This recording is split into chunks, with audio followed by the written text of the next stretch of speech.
কুত্তার বাচ্চা, তোকে আমি মেরে ফেলবো। অর্ক আমার ভাই ছিল, আমাকে মারতি। ওদেরকে কেন মারলি? ওরা আমার ভাই ছিল। ভাই, আমি ওদের সব কয়টাকে মেরে ফেলবো। তোরা শালা ঢাকা সিটি পার্ক আজ বেশ উত্তেজিত হয়ে আছে। 8 ঘন্টা জ্যাম পড়ে আছে সিটি পার্কের সামনে মেন রাস্তায়। সাধারণ জনগণ বিরক্ত, অশান্তিতে অধৈর্য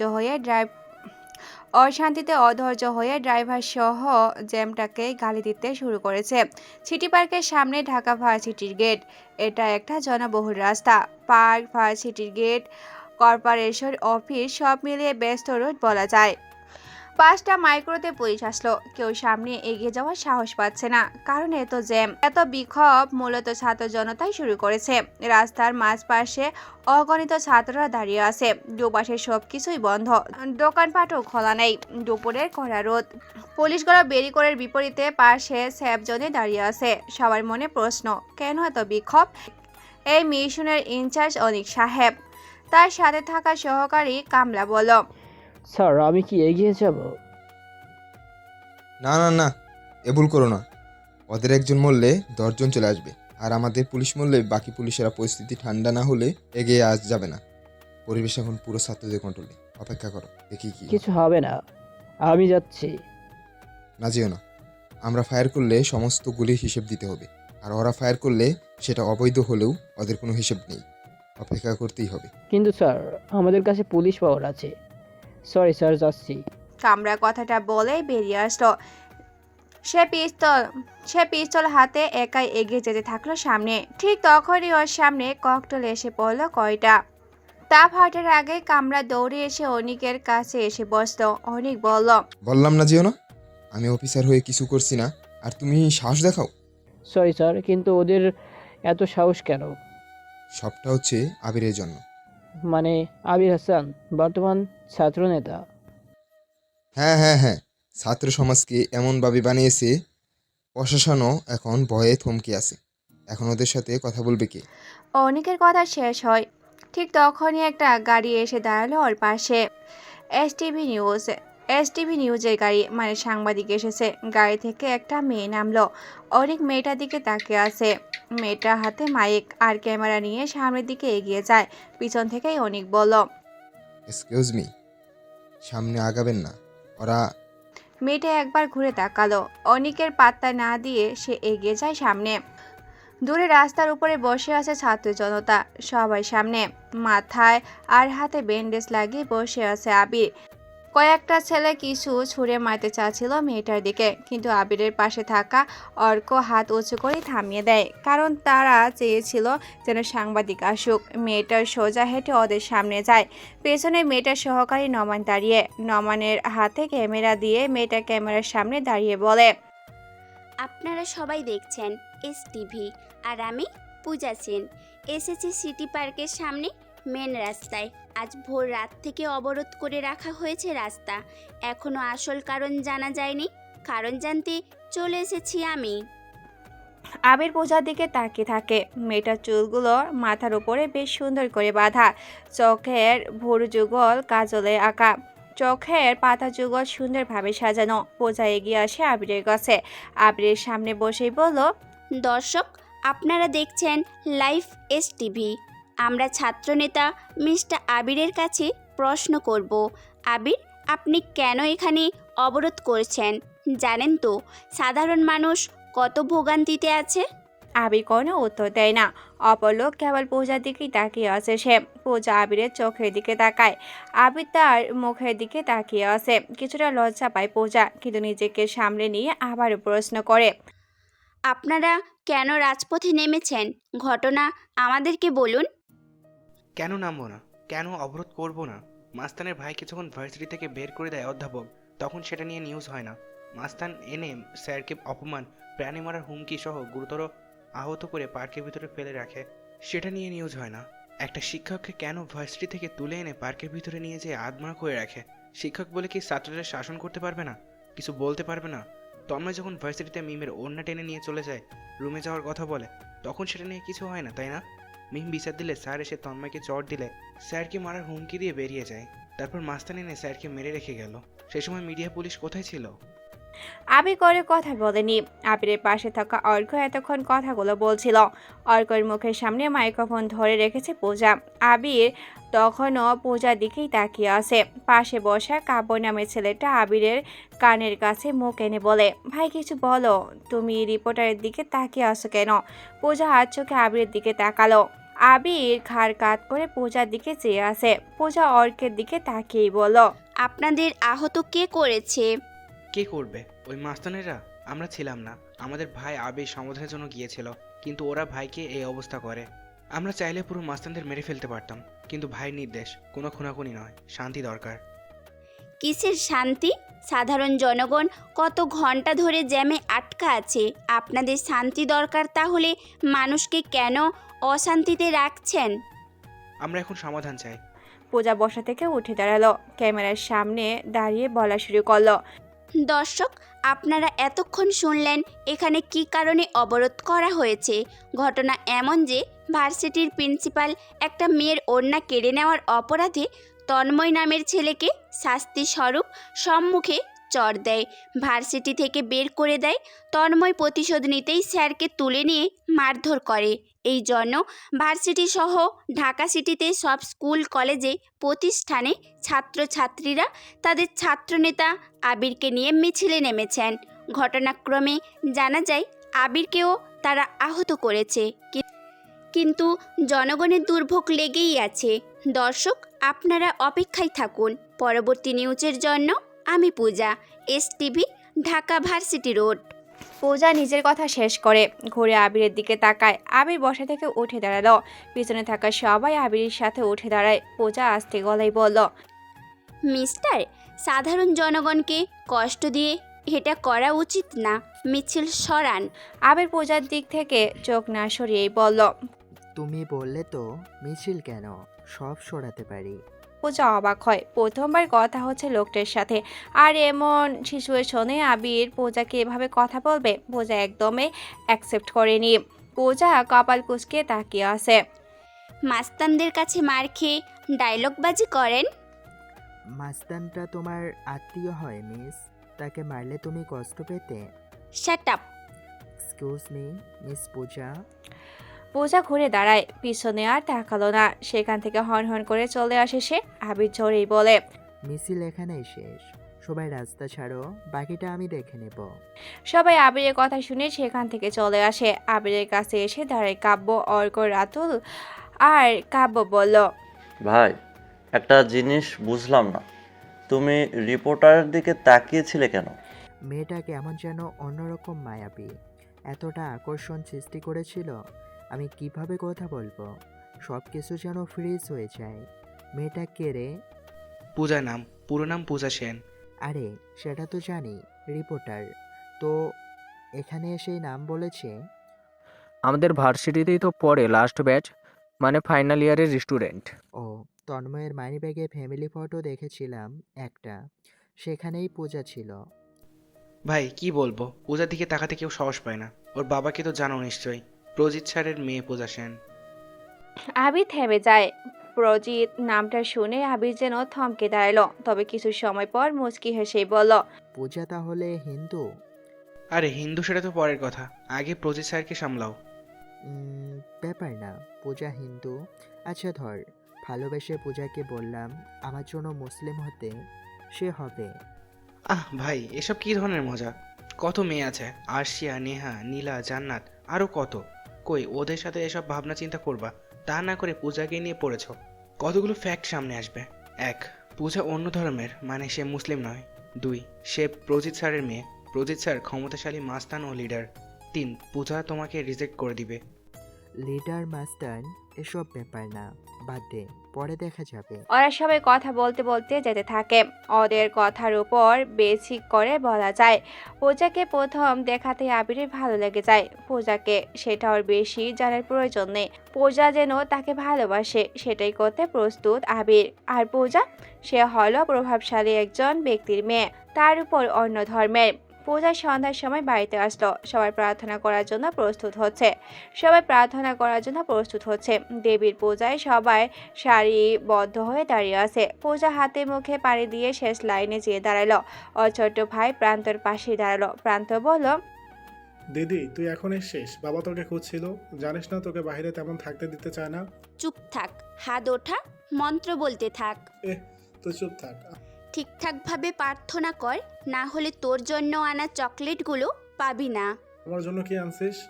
পূজা আজ চোখে পাশে তাকায়। তন্ময় দাঁড়িয়ে আছে। তন্ময়ের পাশে এসে কথাটা বলল। পূজা তন্ময়ের দিকে কিছুটা বিরক্তি নিয়ে তাকালো। তন্ময় হাসতে থাকে। আমি তোর জন্য কি আনবো? তুই কি বাচ্চা নাকি? বাচ্চা তো, তোর জন্য বাচ্চা হলাম, সমস্যা কি?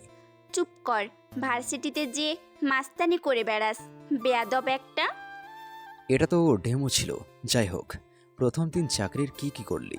অফিসে কেউ কিছু বললে আমার নাম বলবি, আমাকে ডাকবি, সোজা যে বুঝিয়ে দেব তোকে কেউ কিছু বললে তার শাস্তি কি হয়।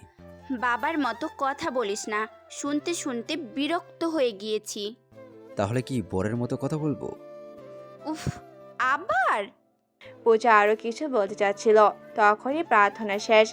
একান্নবর্তী পরিবার বলা যেতে পারে সেন বাড়ি। প্রদীপ সেনের কথা মতো বাড়ির সবাই চলে।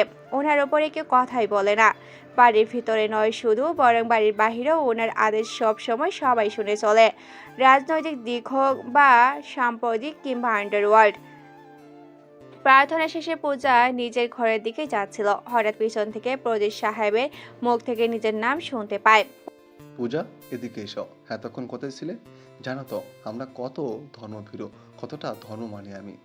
এই তোলাটে যত হিন্দু পরিবার আছে সবার থেকে আমি ধার্মিক, এটা সবাই জানে, তাই নিয়ম মেনে চলবে। আরও একটা জিনিস মনে রাখবে, প্রেম ভালোবাসা এসব এলাও না। আমি এসব সহ্য করতে পারি না একদমই। এই তো সেদিন একটা ছেলে আমাদের দলের একটা মেয়েকে নিয়ে পালিয়েছে, খুঁজে বের করে তার 2 হাত কেটে নিয়েছি। সবাইকে বলেছি কথাটা, নিজেদের মতো চলো, তবে নিয়ম যেন না ভাঙে। আরে কাকা বাবু, পূজা তো নতুন চাকরি। জানি, আর সারাদিন লাইভ কাট দেখেছি টিভিতে।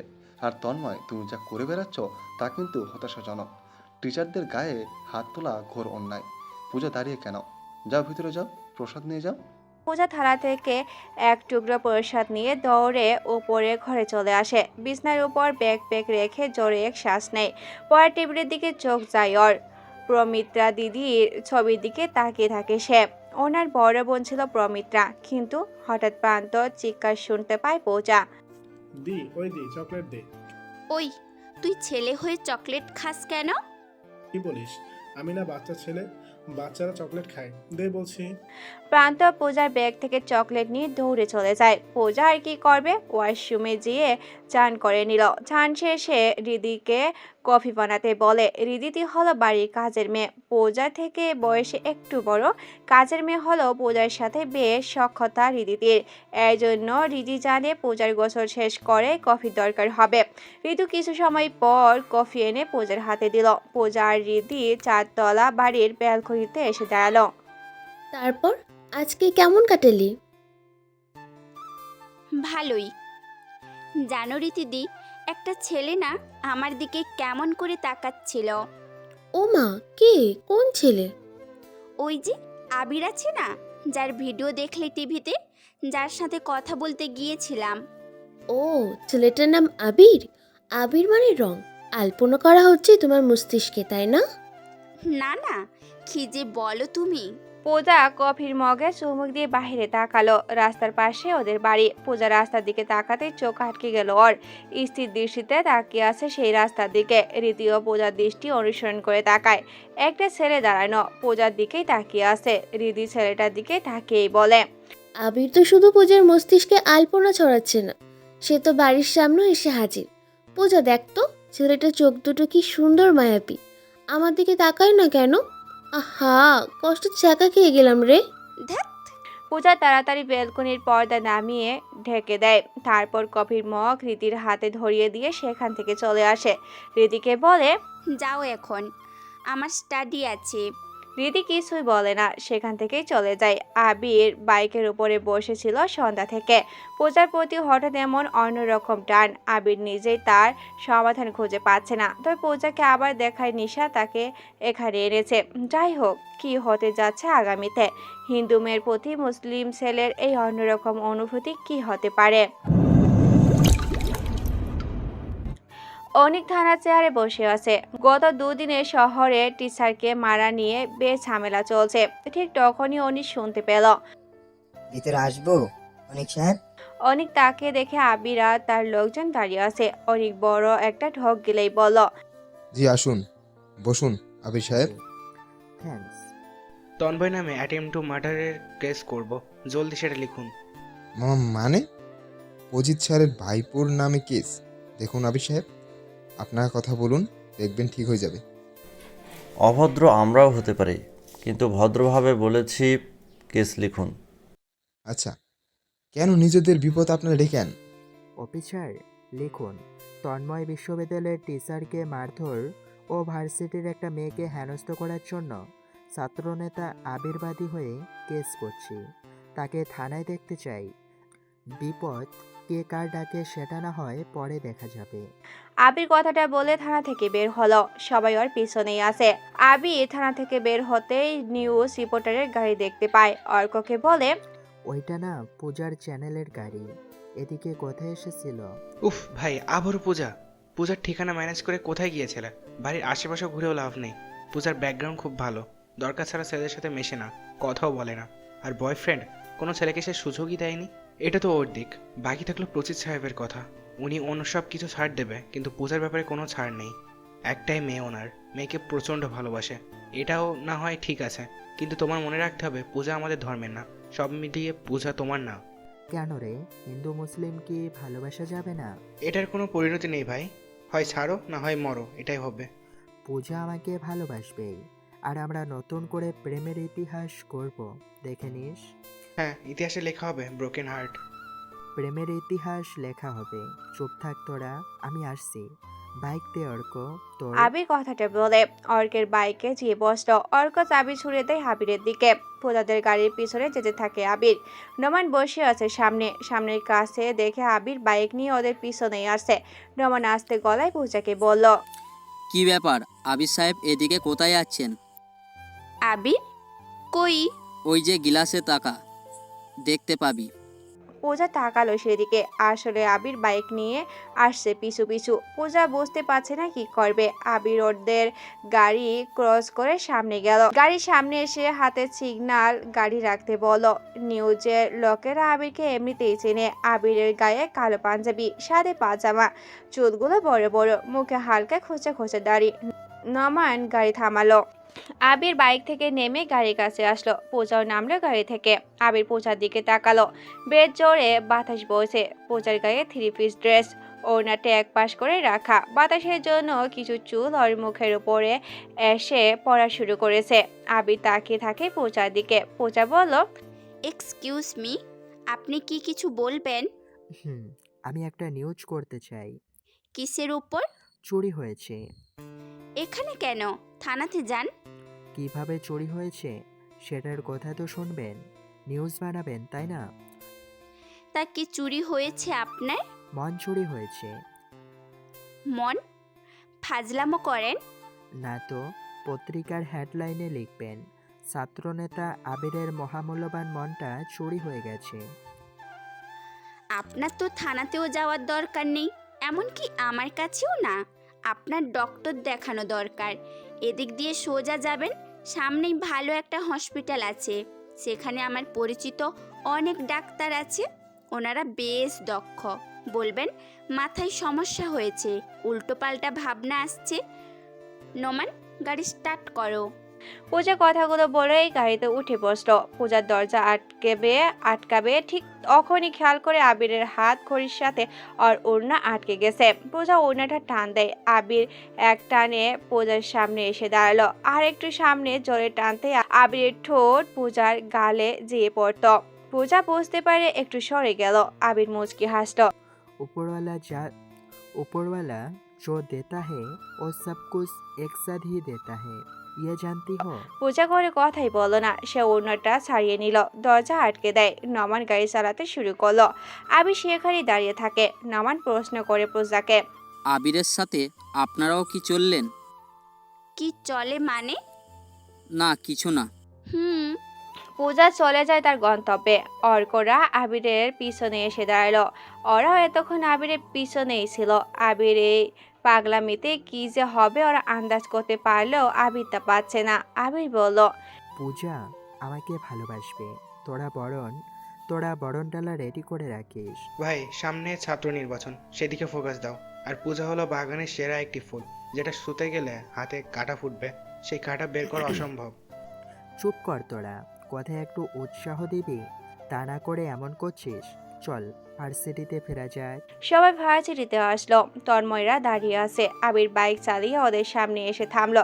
ভার্সিটির ভিতর সবকিছু ঠিকঠাক থাকে আবিরের জন্য, কারণ এখানে থাকা আবিরের জন্য প্রতিটা স্টুডেন্ট টিচার থেকে র্যাগিং থেকে মুক্ত।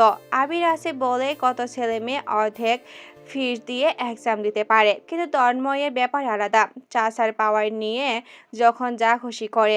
আবির কখনো এসব জানতো না। আবির বাইক থেকে নেমে তন্ময়দের কাছে আসলো। তন্ময়ের সাথে থাকা ছেলেগুলো উঠে দাঁড়ালো, কিন্তু তন্ময় বসে থাকে। আবির তন্ময়ের সামনে এসে দাঁড়ায়। কি ব্যাপার, তোরা উঠলি কেন? আরে কোথাকার কোন বাচ্চা ছেলে আসছে, তাকে দেখে উঠে দাঁড়াতে হবে? তন্ময়, এতদিন যা করেছিস সেসব ভুলে যা। এখন থেকে ভার্সিটিতে থাকতে হলে আমার আইন মেনেই তোকে চলতে হবে, এটাই নিয়ম। রুলস ব্রেক করলে এর ফল অনেক খারাপ হবে। আবির রাইট পছন্দ করে, রুলস ব্রেক নয়। রিয়েলি? আমাকে তোর কথা মতো চলতে হবে? How funny man! মনে নেই তোকে পিটিয়েছিলাম? আবির দুটো জিনিস বলে না, কেউ আমাকে ছেড়ে গেলে আর কেউ আমার ইগো হার্ট করলে। যাই হোক, কখনো কখনো একটু মার তো খেতেই হয়, বুঝবি না তুই? যা বললাম সেটা মানবি। আর যদি না মানি তো? তোকে তারপর থেকে ভার্সিটিতে কেউ দেখবে না। তোকে আমি? তন্ময় কথাটা বলে আবিরের পাঞ্জাবির কলার টেনে ধরল। পিছনে থাকা আবিরের লোকেরা এগিয়ে আসে। আবির থামিয়ে দেয়, কারণ তখন পুলিশের গাড়ি চলে এসেছে সেখানে। আর পুলিশের জিপে অনেক বসে আছে। অনেক গাড়িটা ওদের পাশেই রাখলো। আবির তন্ময়ের হাত ধরে কলার থেকে হাত সরিয়ে নেয়, মুচকি হেসেই বলে, বাচ্চার মতো থাকবি। It's not your piece, it's my piece. Just ছক্কা হবে, যা থানায়। তন্ময়, চলো আমাদের সাথে। টিচারকে মারধর, মেয়ের সাথে খারাপ আচরণের জন্য তোমাকে থানায় যেতে হবে। থানায় কেন? ওই যে সেদিন টিচারকে মারধর অপরাধে থানায় যেতে হবে। তা আমার নামে থানায় মামলা করেছে কে? আবির করেছে। চলো এবার। 1 মিনিট অফিসার। তন্ময় কথাটা বলে আবিরের কাছে এসে দাঁড়ালো। আবিরের কানের কাছে মুখ এনেই বলল, কাজটা ফলো করলি না, রেডি থাকিস, এর জবাব খুব তাড়াতাড়ি পাবি। আমি অলওয়েজ রেডি।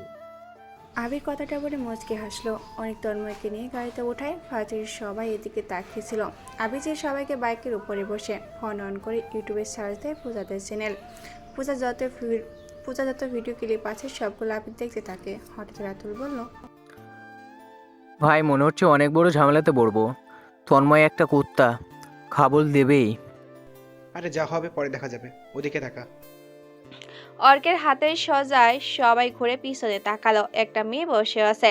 প্রথম বছর হবে হয়তো মেয়েটি। দূরে বসা, মাথা নিচু করে আছে। চোখ দিয়ে পানি টপ টপ করে পড়ছে। মুখে পানির রেখা লেগে আছে, সেটা বেশ বোঝাই যাচ্ছে। আবির বলল, কে মেয়েটা? মনে হচ্ছে তো নতুন। আচ্ছা দাঁড়া, দেখে আসি। আবির কথাটা বলে মেয়েটার দিকে আসে। কিছু সময় হাঁটার পর মেয়েটার সামনে এসে দাঁড়ালো। আবির পাশে বসে প্রশ্ন করলো, নাম কি তোমার? মেয়েটা মাথা উঁচু করে তাকালো। আবিরকে বসে থাকতে দেখে উঠে দাঁড়িয়ে সালাম দিল। আবির মুচকি হেসেই বলল, এসবের কোনো প্রয়োজন নেই, বসো। কাঁদছো কেন তুমি? কোনো দিকে কোনো প্রকার খেয়াল নেই, কেঁদেই চলেছ। নাম কি তোমার? কিছু হয়নি ভাইয়া, হুম, বলো আমাকে। আসলে ক্লাস টেস্ট এক্সাম, সেখানে ফিস 300 টাকা ধরা হয়েছে। প্রথমে ভেবেছিলাম টাকা দিতে পারবো, পড়াশোনা করছিলাম অনেক, কিন্তু শেষে এসে টাকা। মাত্র 300 টাকা? শেষে এসে কি হয়েছে? তেমন কিছু না, ম্যানেজ করে নিতে পারবো। খুব ভালো। তা বাবা কি করে? নীরা থামলো, চোখে মুখে দুশ্চিন্তার ছাপ স্পষ্ট। আবির 500 টাকার একটা নোট বের করে নীরার পাশে রাখে। আবির উঠে দাঁড়ায়, নীরা টাকার দিকে তাকিয়ে জোরেই বলল, বাবা পঙ্গু, ছোট বোন আছে আমার। 300 টাকা আমি 1 মাস ধরেই জমিয়েছিলাম, কিন্তু গত দিন বাবার ঔষধ দরকার ছিল, সেটা দিয়েই কিনেছিলাম। কারোর থেকে করুণা চাই না আমি, দানও লাগবে না আমার। তোকে দান করছে কে? তোর বড় ভাই তোকে দিয়েছে, এটাকে দান বলে না। আবির হেসে সেখান থেকে চলে গেল। নীরা অবাক হয়ে আবিরের চলে যাওয়ার দিকে তাকিয়ে থাকে। পাশে পড়ে থাকা 500 টাকার নোট হাতে গুঁজে নেয়, তারপর দৌড়ে ক্লাসের দিকে চলে যায় নীরা। তন্ময় জেলের ভিতরে দাঁড়িয়ে আছে, ভিতরে আরো 2 জন কয়েদি। তন্ময় জোরে চিৎকার করে বলতে থাকে, ওই অফিসার, আমাকে ছেড়ে দে। তোর প্রাণের মায়া থাকলে ছেড়ে দে রে। আমার কাকাবাবু আসলে তোকে মেরে ফেলবে। ভগবান না চাই আমি রেগে গেলে তোকে থানাতেই মেরে ফেলবো। হাবিলদার, 5 টাকা দামের একটা রুটি কিনে আনুন। একটা কুকুর একটু বেশি ঘেউ ঘেউ করছে, রুটি দিয়ে দেখেন থামে কিনা। অনেক, তোকে আমি পরে দেখে নেব। কুত্তার বাচ্চা ছাড় আমাকে। জানিস না কাকে ধরে এনেছিস? মেরে ফেলবো তোকে, আগে মারবো তোদের আবির শালাকে। অনেক আরো কিছু বলতে চাচ্ছিল, কিন্তু এখন এমপি প্রজিত সাহেব থানাতে প্রবেশ করে, সাথে উচ্চ পর্যায়ের লোকজনও আছে। অনেক বসা থেকে উঠে দাঁড়ালো। প্রজিত সাহেবের কপালে তিলক সবসময় থাকে। অনেককে দেখেই বলল, নমস্কার অফিসার, আমার ভাইয়ের ছেলেকে ধরে আনছেন, ভালোই করছেন। তা ওকে ছেড়ে দেবেন না? তন্ময়ের আমরা এসেছি ঢাকা সিটি থানায়। ভার্সিটির টিচারকে মারার অপরাধে অফিসার অনেক সাহেব তন্ময়কে ধরে এনেছে। তন্ময়কে ছাড়ানোর জন্য আমাদের সম্মানিত এমপি সাহেব এসেছে। আমি পূজা আসি লাইভে, এসটিভি সিটি থানা, ঢাকা। সবাই ঘুরে পূজার দিকে তাকায়। এখানে মিডিয়াও হাজির। প্রজিত সাহেব পূজার দিকে তাকালো। পুলিশদের বলল, থানার ভিতরে ক্যামেরা বন্ধ করতে বলেন অফিসার। প্রজিত সাহেবের কথা মতো কয়েকটা পুলিশ এসে জোর করে পূজা থেকে ক্যামেরা কেড়ে নেয়। পূজা বলে, আমার ক্যামেরা কেন কেড়ে নিলেন? এটা আমার ডিউটি, ক্যামেরা ফেরত দিন। পূজা, তোমার চ্যানেলের মালিকের সাথে কথা বলে নেব, এখান থেকে যাও। একদমই না, আপনি আপনার কাজ করুন আর আমি আমার কাজ। আচ্ছা ওয়েল অফিসার, আমার ভাইফোর নামে কেস করেছে কে? আপনাদের তো লোক, মানে ছাত্রনেতা আবির হাসান। কিন্তু এখানে ওরা কেন আসবে? কাকাবাবু, ওই শালা হারামি আমার নামে থানায় কেস করে গেছে, ওকে আমি রাস্তায় ফেলে মারবো। আহা তন্ময়, এত রাগ ভালো না। আবিরকে আমি দেখে পরে দেখার কিছুই নেই, এখনই দেখে নে। সবাই ঘুরে তাকায় দরজার দিকে। আবির এসেছে। আবির ভিতরে এসে পূজার দিকে তাকালো। পূজা আবিরের দিকে তাকাতেই আবির আলতো করে চুপটিক মারল। পূজা প্রদীপ সাহেবের দিকে তাকালো। প্রদীপ সাহেবের মাথা নিচু করে আছে। আবির সোজা পূজার পাশে যেয়ে দাঁড়ালো। আস্তে গলায় বলল, এত ভয় কিসের? তোমার বাবা দেখেনি কিছু, প্রেম করলে ভয় থাকতে নেই। Don't talk rubbish. আবির, আমার ভাইফোর কেসটা তুলে নাও। সরি স্যার, এটা তো অন্যায়। ব্যাপারটা আমি দেখছি। এভাবে হবে না, লিখিত দিতে হবে আপনাকে। আপনার ভাইপো নেক্সট টাইম যেন এমন না করে, স্যারকে ছড়িও বলে। প্রজিত সাহেবের পিছনে থাকা ওর লোকজন এগিয়ে আসতে থাকে আবিরের দিকে। প্রজিত স্যার টেবিলে এক থাবা দেয়, তারপর বলে, ঠিক আছে, সব করছি। নিজ হাতেই পেপারস লিখুন। প্রজিত সাহেব জোর করে একটা নিঃশ্বাস নেয়। রাগে ওনার হাত কাঁপছে। লোক ভর্তি থানা যেন পিনপতা নীরবতা বিরাজ করছে। আবির পূজার হাতে একটা চিমটি কেটে দিল। পূজা লাফ দিয়ে ওঠে। আবির পূজার দিকে না তাকিয়ে ভাবসাব নিয়ে দাঁড়িয়ে রইল। পূজা তার হোলাওয়ালা হিল জুতো আবিরের পায়ের উপর জোর করে রেখে দেয়। আবির চিৎকার করতে যেও থেমে গেল। প্রজিত সাহেবের পেপার রেডি। উনি বলেন, কাজটা ঠিক করলে না তুমি। আপনাকে রেসপেক্ট করি খুব, আপনি এমপি বলে এমন নয়, আসলে আপনি আমার কাছের মানুষ তো তাই। মানে? বাবা আপনি যান, আমি তন্ময়কে নিয়ে আসছি।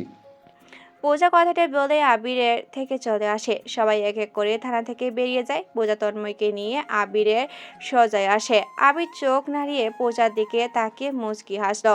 পূজার রাগী চোখে কয়েক সেকেন্ড তাকিয়ে চলে যায়। তারপর প্রজিত সাহেবের বাড়িতে বসে আছে। পার্টির সব লোকজন ওনার বাড়িতে। গরু গম্ভীর ভাব। তন্ময় জোরে জোরে বলল, ওই শালা আবিরকে আমি মেরে ফেলবো। ওর জন্য আমি প্রথমবার থানায় গিয়েছি, আমি ওকে মারবই। ফরিদ সাহেব গম্ভীর দৃষ্টিতে তাকিয়ে আছে সামনে। নীরবতা ভেঙে বললেন, আবিরকে এখন কিছু বলা যাবে না, একটা সুযোগ দরকার ওকে মারার। আমাকে অপমান করেছে, এর ফল তো সে পাবেই। জেঠমশাই, ভগবানের দিব্যি, এই আবিরকে সুযোগ পেলে আমি মেরেই ফেলবো। তন্ময় কথাটা বলে চেয়ারে জড়িয়ে একটা লাথি দেয়। ঠিক এমন সময় দরজা দিয়ে পূজা প্রবেশ করে। তন্ময়ের কথাটা ওর কানে আসলো। আবিরের চেহারাটা ওর চোখের সামনে ভেসে ওঠে। পূজা অবাক হয়। আর সন্ধ্যায় ভগবানের নাম না করে সবাই আবিরকে নিয়ে পড়েছে কেন? পূজা কোন দিকে না তাকিয়ে চুপচাপ নিজের ঘরের দিকে এগিয়ে যায়। তন্ময় ডাকলো পূজাকে। পূজা, এদিকে আই। পূজা ওদের সামনে এসে দাঁড়ায়। তন্ময় বলে, তুই জেঠোর সাথে বিয়াদবি করছিলি কেন? ওটা আমার দায়িত্ব ছিল, তোর মতো গাধা বুঝবে না। চুপ কর তুই। আবিরের পাশে দাঁড়িয়ে কি বলছিলি তুই? আমি চিনি নাকি তাকে? কাজের জন্যই প্রশ্ন করেছিলাম। আর তুই একটু রাগ কমাবি, বুঝলি? তোর জন্যই বাবাকে থানাতে যেতে হয়েছে। কত বড় অন্যায় করেছিস তুই। আবির এখনো তোকে কিছু করেনি, তাই কপাল ভালো।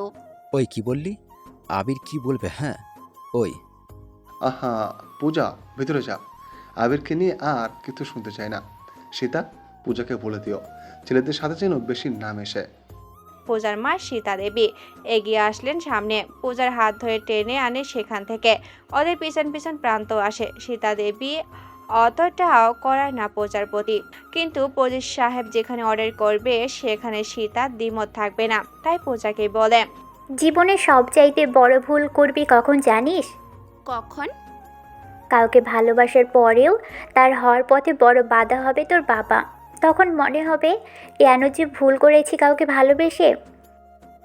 ধুর, আমি আবার কাকে ভালোবাসবো? এসব ঝামেলা ভালো লাগে না। নিশ্চিন্তে থাকো এই ব্যাপারে। আমি কখনো ভালো টালো কাউকে বাসবো না। আর এত শাসন আমার ভালোই লাগে না মা।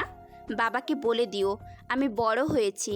আর ভালোবাসা নিয়ে কিসের শাসন? হ্যাঁ সেটাই তো, তোর ভাই তো বড় হচ্ছে, তাই না? ভালোবাসা নিয়ে এত শাসন চলে?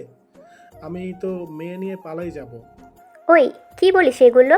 মা, তোমার ছেলে তন্ময়ের সাথে থেকে থেকে এমন বেয়াদব হয়েছে। কোনোদিন দেখবা চর খেয়ে জ্ঞান হারিয়ে পড়ে থাকবে। সোনদি, প্রেম ভালোবাসা হবে সেটা কি তুমি বাড়িতে বলবা নাকি? পাশের বাড়ির পূর্ণিকা আমার ভালো লাগে, তোমার চকলেট দিয়ে ওকে আমি ইমপ্রেস করি। আজকে চকলেট আনুনি? ফাজিল তোকে।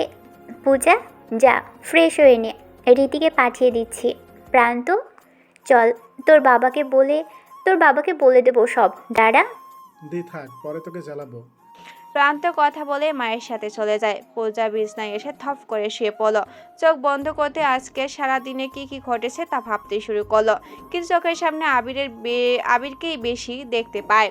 পূজা তাড়াতাড়ি বিছনা থেকে উঠে বসল। হঠাৎ পূজার কানে এশারের আজান ভেসে আসে। পূজার এই আজান অনেক ভালো লাগে।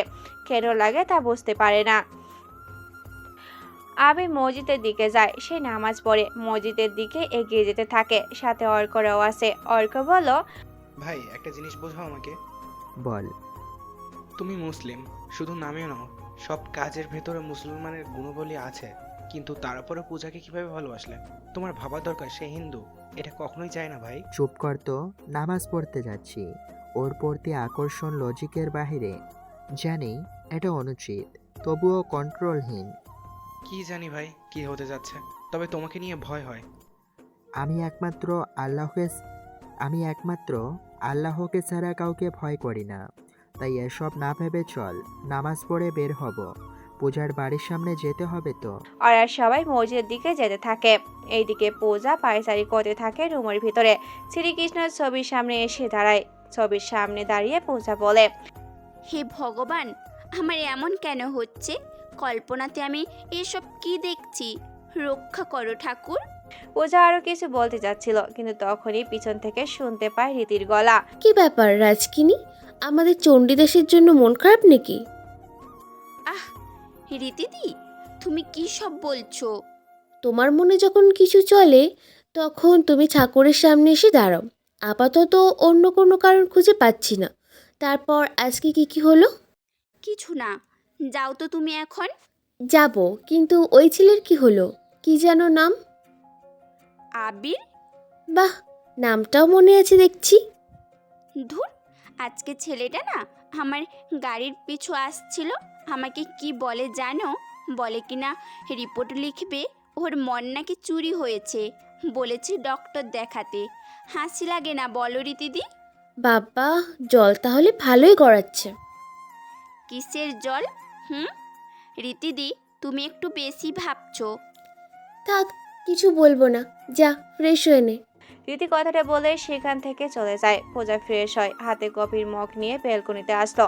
আকাশের দিকে তাকিয়ে আছে। কফির মগে চুমুক দেওয়ার জন্য নিচে তাকায় সে। ঠিক তখনই চোখ আটকে যায় নিচে। বাড়ির সামনের রাস্তার দিকে একটা বাইক দাঁড়িয়ে আছে। বাইকের উপর দুটো ছেলে বসা। দুটো ছেলেকেই পূজা চিনে। সামনে যে ছেলেটা বসে আছে সেটা হলো আবির।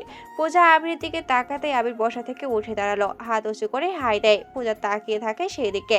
আবির হাসলো। পূজা তাড়াতাড়ি ভিতরে চলে যায়। অর্ক আবিরকে বলে, ভাই, টিচারদের মতো বাড়ির সামনে এসে ঘুরঘুর করছে, লজ্জা শরম কি নেই নাকি? আমরা কি টিচার নাকি? আরে, প্রেম করার জন্য ছেলেদেরকে মাঝে মধ্যে একটু টিচার হতে হয়। মেয়ে তোমাকে পাত্তা দেয় না, এখন এসব ধান্দা বাদ দাও। ওই, তোকে কি করতে আনছি আমি? পূজা আমাকে ভালোবাসবে, বুঝলি? অনেক বাসবে। পূজা আবার আসবে, দেখিস। চলো এখান থেকে, ভয় করছে। যদি ওর বাবার লোকেরা দেখে কি হবে জানো তুমি? ওয়েট কর, কিচ্ছু হবে না। আবির বসে থাকে রাস্তার পাশে। পূজা দৌড়ে আসে তার টেবিলে। পড়ার টেবিলে কফির মগ রাখে। সে হাঁপাতে থাকে। পূজা আবিরকে দেখে ভয় পেয়েছে। আবির, এখানে কেন? তবে কি রীতিদির কথা সত্য? আচ্ছা, ছেলেটা কি এখনো আছে? সে কেন আসছে? চলে গেছে। বাবা জানতে পারলে কি যে হবে। ধুর, আমি কেন টেনশন করছি? পূজা কথাগুলো ভাবতে ভাবতে ব্যালকনিতে আসলো। আবিরকে তখনও দাঁড়িয়ে থাকতে দেখা যায় সেখানে। আবির ব্যালকনির দিকে তাকিয়েছিল। পূজাকে দেখেই অর্ক বলল, ওই যে পূজা এসেছে, দেখ, বলেছিলাম না আসবে। পূজা আর দাঁড়ালো না। সে ব্যালকনির পর্দা নামিয়ে চলে আসে রুমে। আবির রাস্তার মাঝখানে এসে নাচা শুরু করে। অর্ক অবাক হয়ে যায়।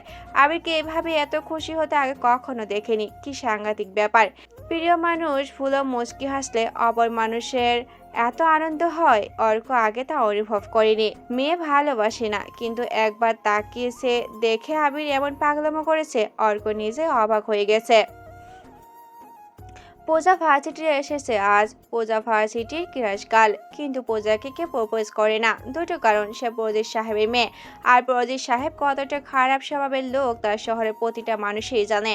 আবার পূজা হলো হিন্দু, এই জন্য মুসলিম কোনো ছেলে তাকে প্রপোজ করার সাহস ও কারণ দেখায় না। পূজা ভার্সিটিতে আসছে।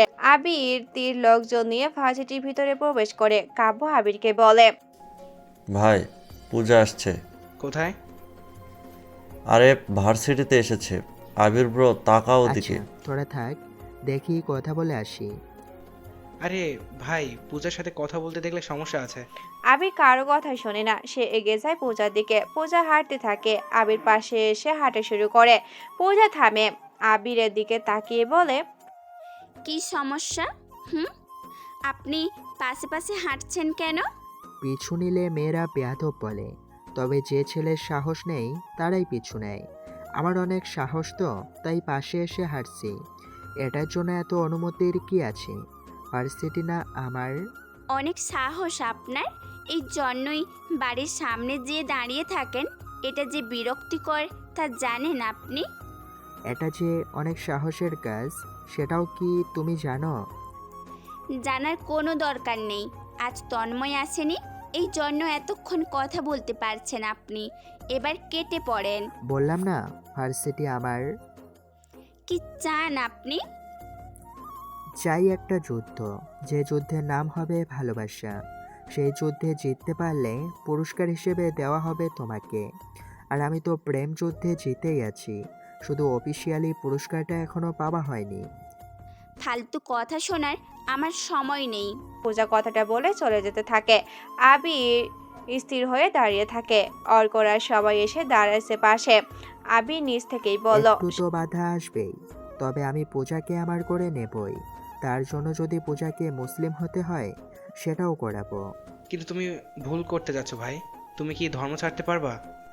মানে, আমি কেন ধর্ম ছাড়বো? হাস্যকর লাগছে ভাই। শোনো, তুমি ভালোবাসো পূজাকে, মেনে নিলাম।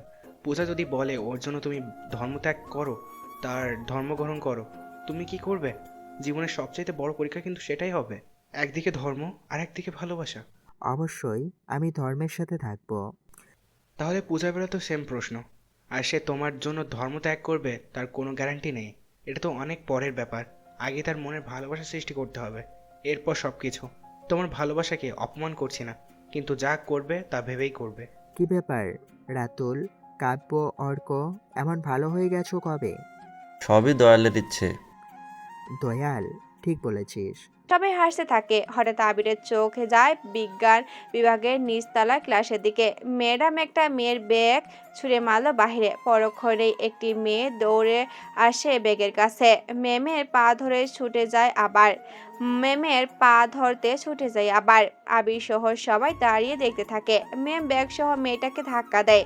মেয়েটা বাইরে এসে দাঁড়িয়ে থাকে। ক্লাসের সামনে সিঁড়িতে বসে কাঁদতে থাকে মেয়েটা। অর্ক বলে, করা ভাই, মেয়েটা সেই দিনের ওই মেয়েটা না, যেটাকে তুমি 500 টাকা দিয়ে এসেছিলে? সেই মেয়েটা। চলো তো দেখি। সবাই হেঁটে মেয়েটার সামনে আসে। মেয়েটার নাম নীরা। আবিররা হেঁটে নীরার কাছে আসলো। আবিরকে দেখে নীরা চোখের পানি মুছে নেয়। আবির বলে, কি হয়েছে? কিছু না। বলো কি হয়েছে? ম্যাম কেন ক্লাস থেকে বের করে দিল? কিছু হয়নি। জিত কেন এত? বলো কি হয়েছে? আজকে ক্লাস টেস্ট ছিল, প্রতি মাসেই হয়, আর এটা আমাদের জন্য খুব গুরুত্বপূর্ণ। বাবার অসুস্থতা, ছোট বোনের দেখাশোনা, সব মিলিয়ে আমি শেষ রাতে বই নিয়ে বসেছি। এখনও ঘুমাইনি আমি, লিখছিলাম নিজের মতো করেই। সবই সহজ ছিল।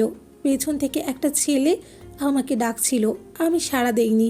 হঠাৎ শুনতে পাই সেই ছেলেটা দাঁড়িয়ে বলল, ম্যাম, নীরা নকল করছে, দেখুন ওর বেঞ্চের ওপরে নকল রাখা। সবাই লেখা বাদ দিয়ে আমার দিকেই তাকায়। আমি নিজেও অবাক হয়ে যাই। ম্যাম এসে সব মিলিয়ে দেখে যা আমি লিখেছি সেটার নকল। ম্যাম আমার খাতা নিয়ে ছিঁড়ে মুড়ে ডাস্টবিনে ফেলে দেয়। এত বারণ করলাম, আমার কথা কেউ শোনেনি। রাগে দুঃখে ম্যামকে চিৎকার করে বলেছিলাম, আপনি এমনটা করতে পারেন না। ম্যাম রেগে আমাকেই বের করে দিয়েছে। আবির সব কিছু শোনে। এরপর নীরার হাত ধরে ক্লাসরুমে প্রবেশ করলো। আবিরকে দেখে সবাই উঠে দাঁড়ালো। এমনকি ক্লাসে থাকা মেমও উঠতে চাচ্ছিল, কিন্তু অর্ক থামিয়ে দেয়। আবির অর্কের দিকে তাকায়। অর্ক বলে, ওই যে বসে আছে পেছনের বেঞ্চে। আবির নীরা নকল। আমি জানি সবটা।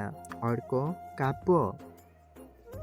অর্ক আর কাব্য যেয়ে তিনজনকে তুলে আনে, আবিরের সামনে এনে দাঁড় করায়। রাতুলকে ইশারা করতে রাতুল তানজিনের পকেটে হাত দেয়।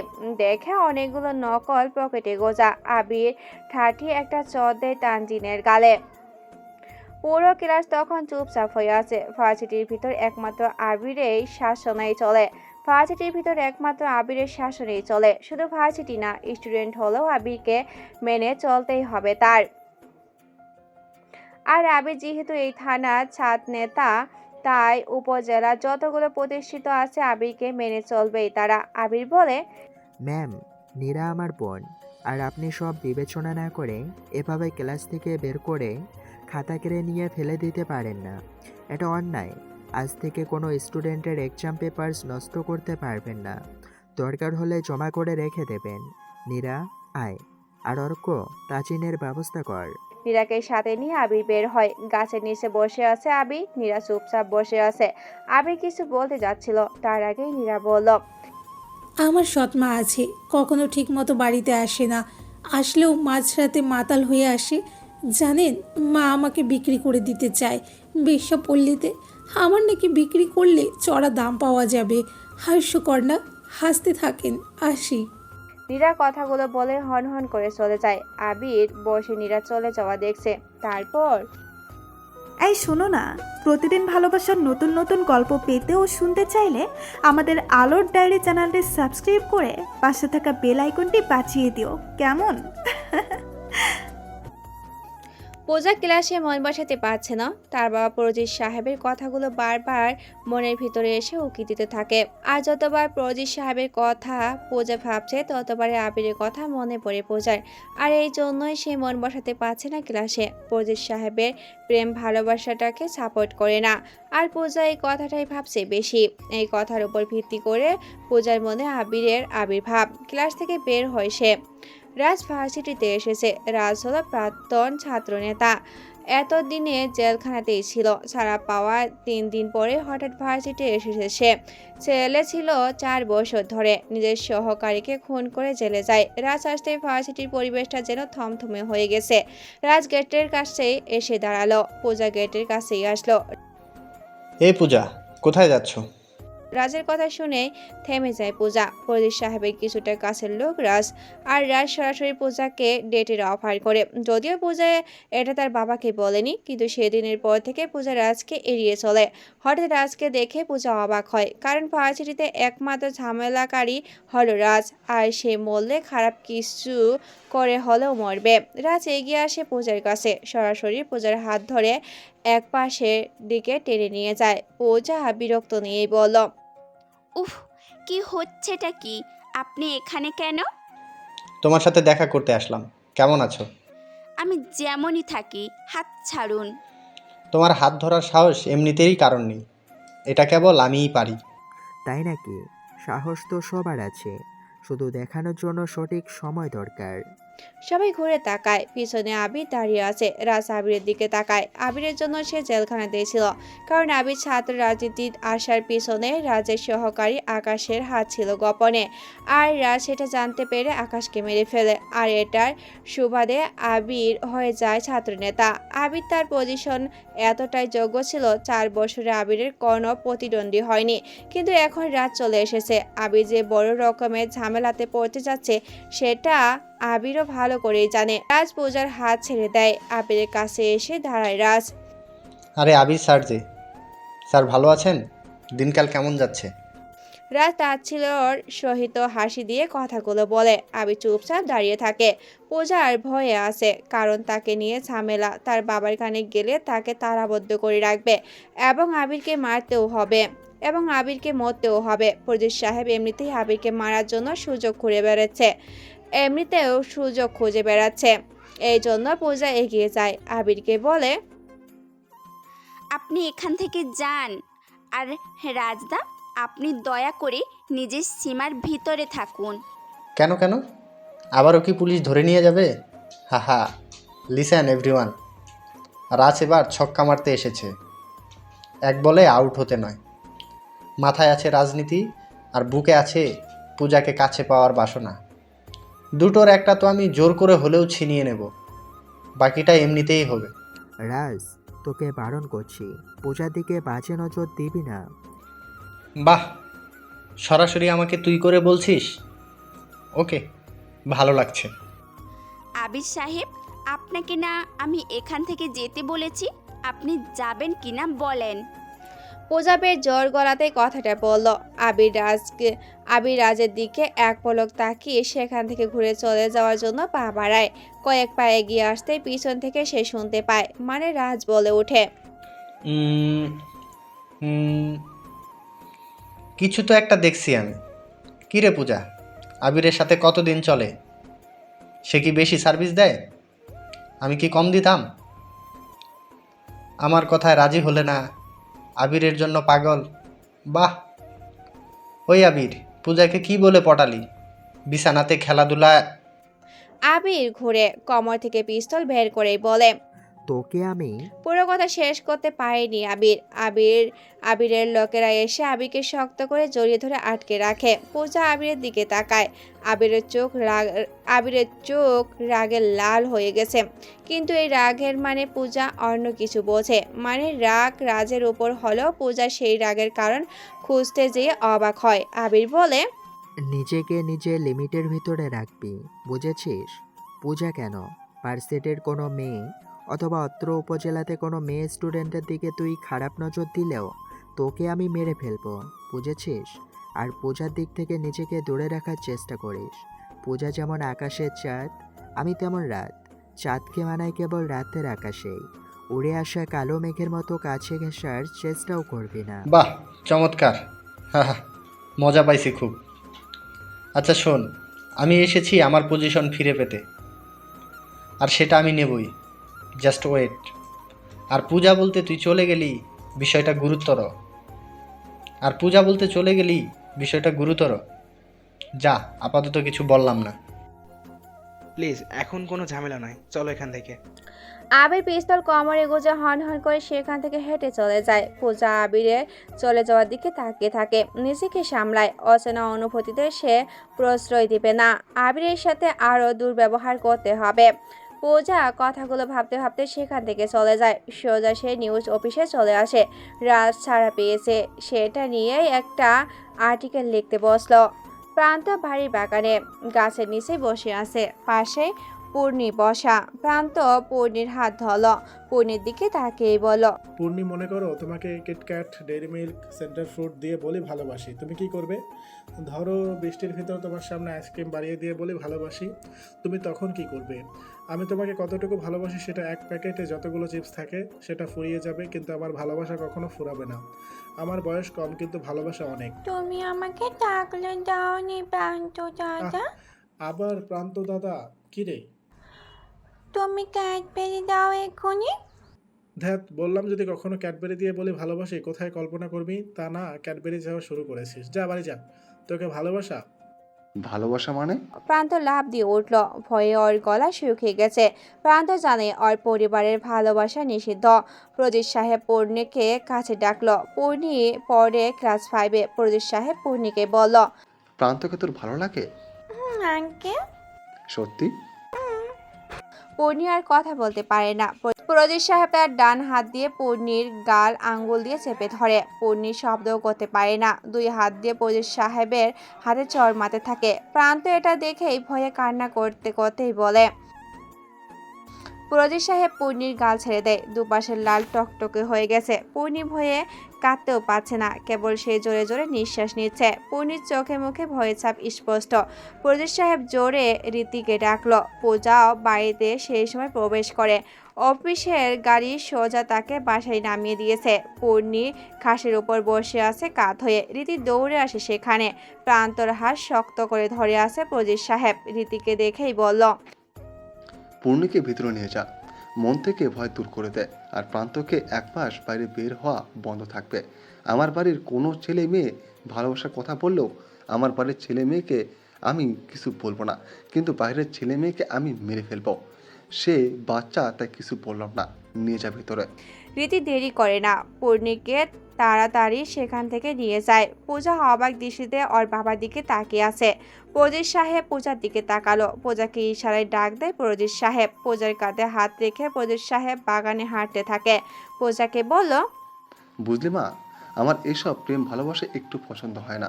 তোর বড় কাকা আমাদের সাথে থাকে না এই প্রেমের জন্য।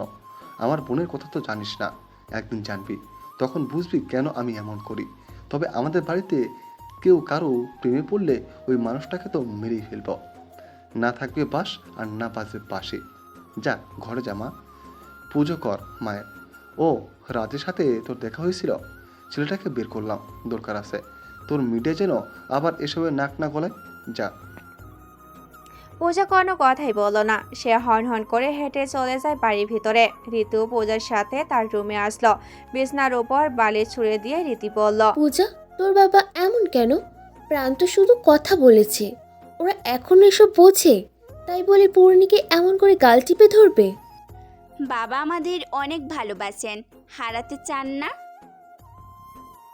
এত শাসন ভালো লাগে না, গলার কাটার মতো বাঁধে না বল। কিছুই করার নেই। বাদ দে, আবিরের কি খবর বল। আবির? আসতে বলো রীতিদি, আমি আবিরের সাথে আর কথা বলবো না। আমি চাই না আমার জন্য তার কিছু হোক। দেখলে তো প্রান্তর দোষ, অথচ শাস্তি পেয়েছে পূর্ণি। আর এমনিতেই তন্ময় বাবার সাথে আবিরের ঝামেলা। এরপর শোনে আবিরের আমার সাথে কথা বলে, বুঝতে পারছো কি হবে? আবিরকে রাস্তার ভেতরে কুপিয়ে মারবে বাবার লোকেরা আর তন্ময়রা। তুই আবিরকে ভালোবাসিস? আবির আমার বাবার সাথে পারবে না। আবিরকে ভালোবাসিস কি তুই? তন্ময় জানলে আবিরকে সত্যি গুলি করে দেবে। বল তুই। আবির মুসলিম রীতিদি। এর আগেও তো তোর সাথে কত ছেলে কথা বলেছে, তোর বাবা তাদেরকে মেরেছে, কিন্তু কখনো তো আমি তোর ভিতরে সেটা নিয়ে কষ্ট পেতে দেখিনি। হ্যাঁ, খারাপ লেগেছে, কিন্তু চিন্তিত হোসনি। আর এখনও তো আবিরকে কেউ কিছু করতে দেখিনি, তাতে আবিরকে হারানোর এত ভয়, এত চিন্তা তাকে নিয়ে। কি ব্যাপার পূজা? দিদি যাও তো এখান থেকে, ভালো লাগছে না।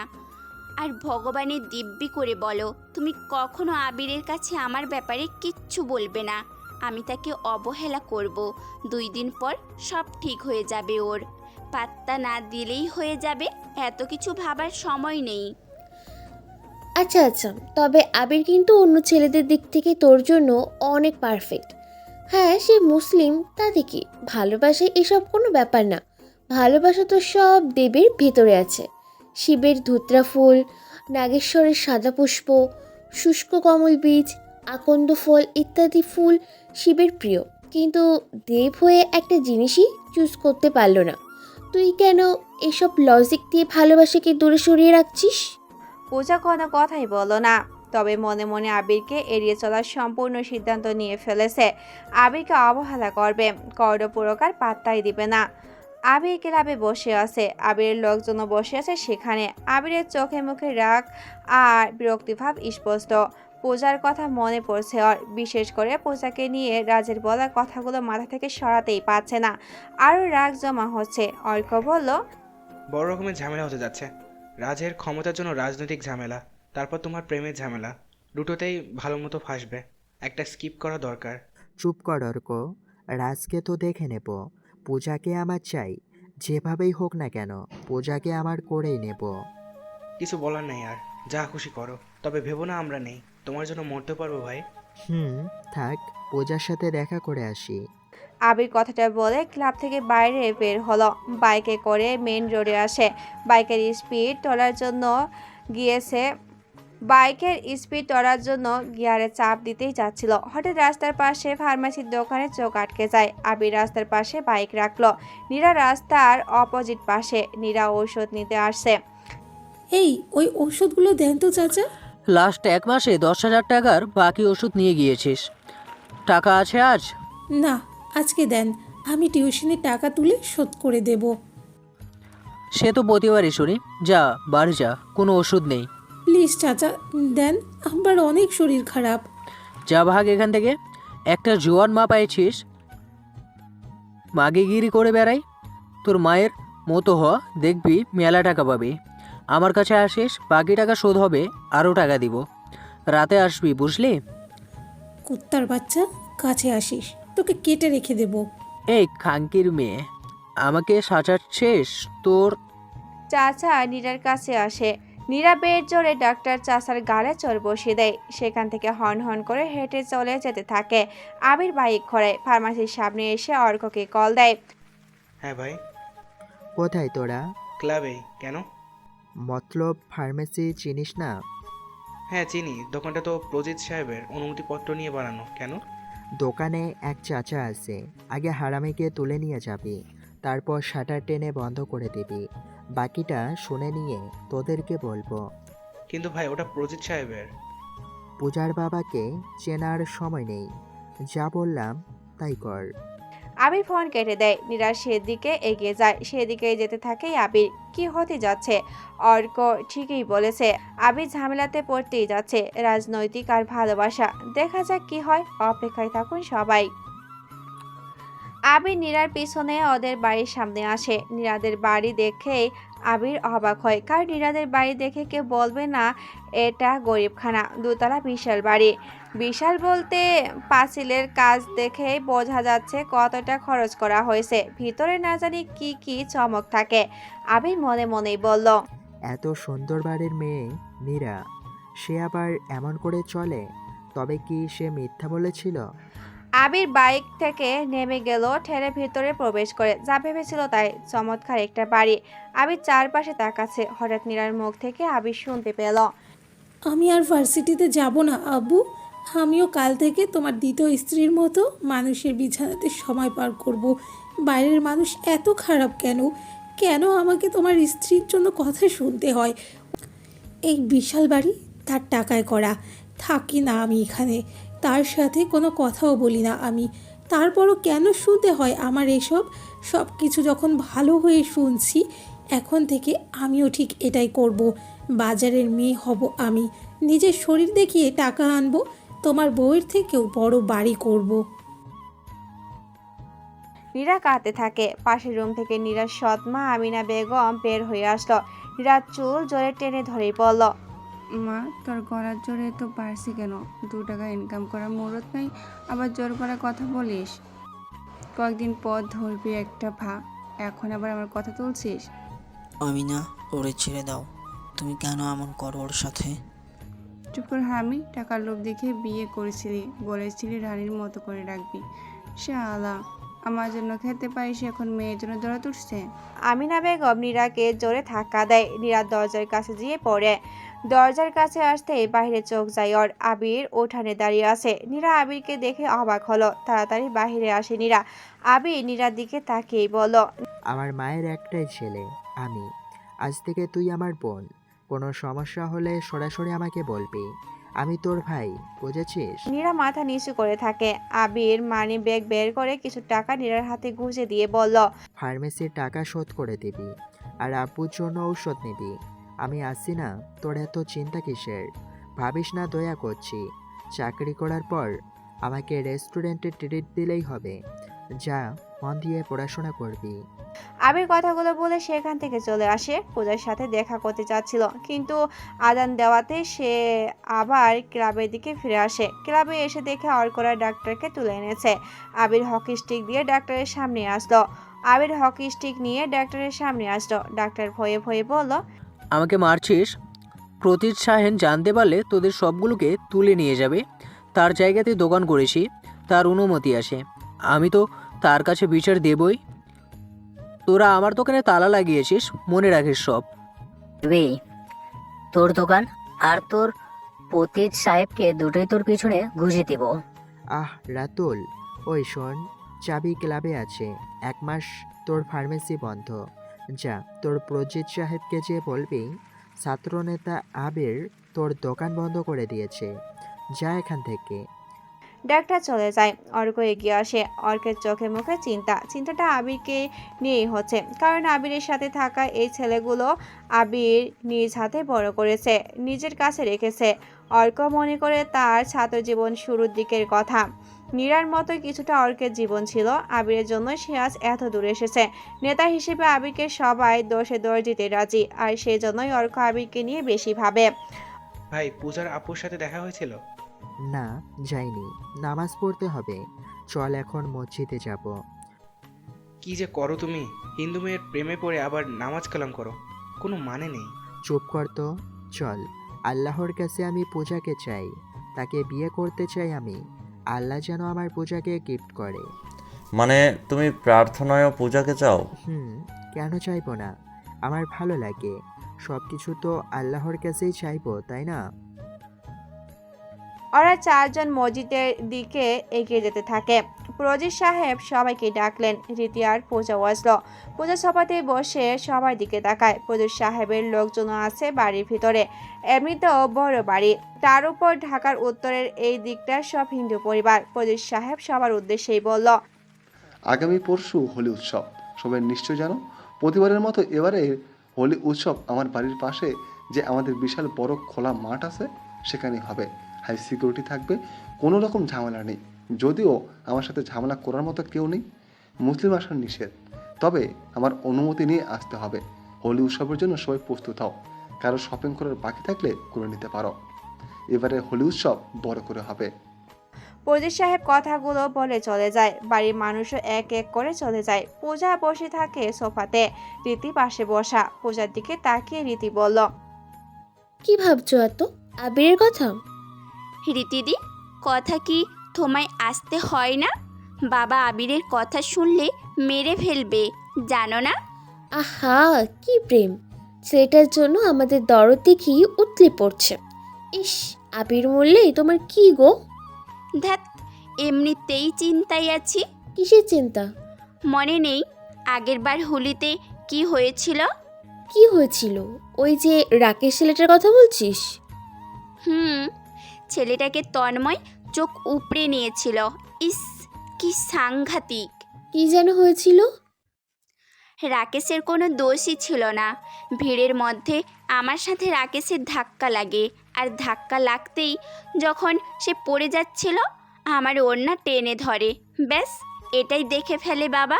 পরে তন্ময় এসে সবার সামনে রাকেশকে পেটাতে থাকে। ভয় পেয়েছিলাম খুব। আজও খারাপ লাগে ছেলেটার কথা ভাবলে। আবিরকেও যদি এভাবে মারে। আবির একদমই আলাদা, চিন্তা করিস না, ঠিক হয়ে যাবে। রীতি আর পূজা কথা বলতে থাকে। পুলিশ সাহেব বাহিরে এসে দাঁড়ালেন। একটা গাড়ি দাঁড় বাড়িতে প্রবেশ করলো। গাড়ি থেকে নামে রাজ সাহেব। পুলিশ সাহেবের কাছে এগিয়ে আসে রাজ। দুজনে কুশল বিনিময় করে। রাজের নিজে থাকা টেবিলের উপর বসত। পুলিশ সাহেব রীতিকে চা আনার জন্য বলে দেয়। দুজনে চেয়ারে বসে। পুলিশ সাহেব একটা সিগারেট রাজের দিকে বাড়িয়ে দেয়। তিনিও একটা সিগারেট জ্বালালো। দুজনে বসে সিগারেট খেতে থাকে। রাজ বলে, বর্দা, আবির কিন্তু অনেক ঝামেলা করছে, ওর থেকে পথটা নিয়ে নে তো। রাজ, এটার জন্যই তো তোমাকে বের করে আনা। রাজনীতি আমি বুঝি, সাথে মাস্তানিও, কিন্তু আবিরের ছাত্র জনতার সাপোর্টে আছে, এই জন্য কিছু বলতে পারছি না। তুমি ওর পিছনে লেগে থাকো। আর পুলিশ সাহেবের পকেটে থাকা ফোনটা বেজে উঠল। একটা অচেনা নাম্বার। তিনি রিসিভ করে। ওপাশ থেকে ডক্টর লোকটা বলে, স্যার, আবির আমার দোকান বন্ধ করে দিয়েছে। আপনার থেকে অনুমতি আর আপনার মার্কেটে দোকান দিয়েও যদি এমন হয় তাহলে আমরা কিভাবে বাঁচবো? এর একটা ব্যবস্থা করতে হবে। কি, আবির এটা করেছে? জি স্যার। পুলিশ সাহেব ফোন কেটে দেয়। রাগের চোখ মুখ যেন ওনার লাল হয়ে গেছে। আবিরের কথা শুনে তন্ময় এগিয়ে আসে। নিজের জেঠুকেই প্রশ্ন করে, কি হয়েছে? আবির কি করেছে? মোড়ের মাথায় যে জায়গাতে মার্কেট করেছিলাম সেখানে ডাক্তার ঘর করেছে, সেটা আবির বন্ধ করে দিয়েছে। এই আবিরকে যে কি করব আবির নিজে জানে না। বড় কোনো সুযোগ পাচ্ছি না।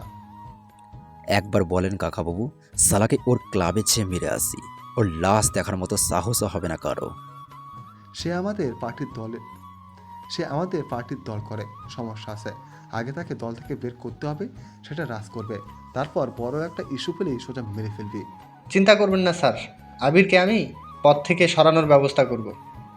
কিন্তু পূজাকে একটু বারণ করে দিয়েন, মিডিয়ার লোক তো ঝামেলা করতে পারে।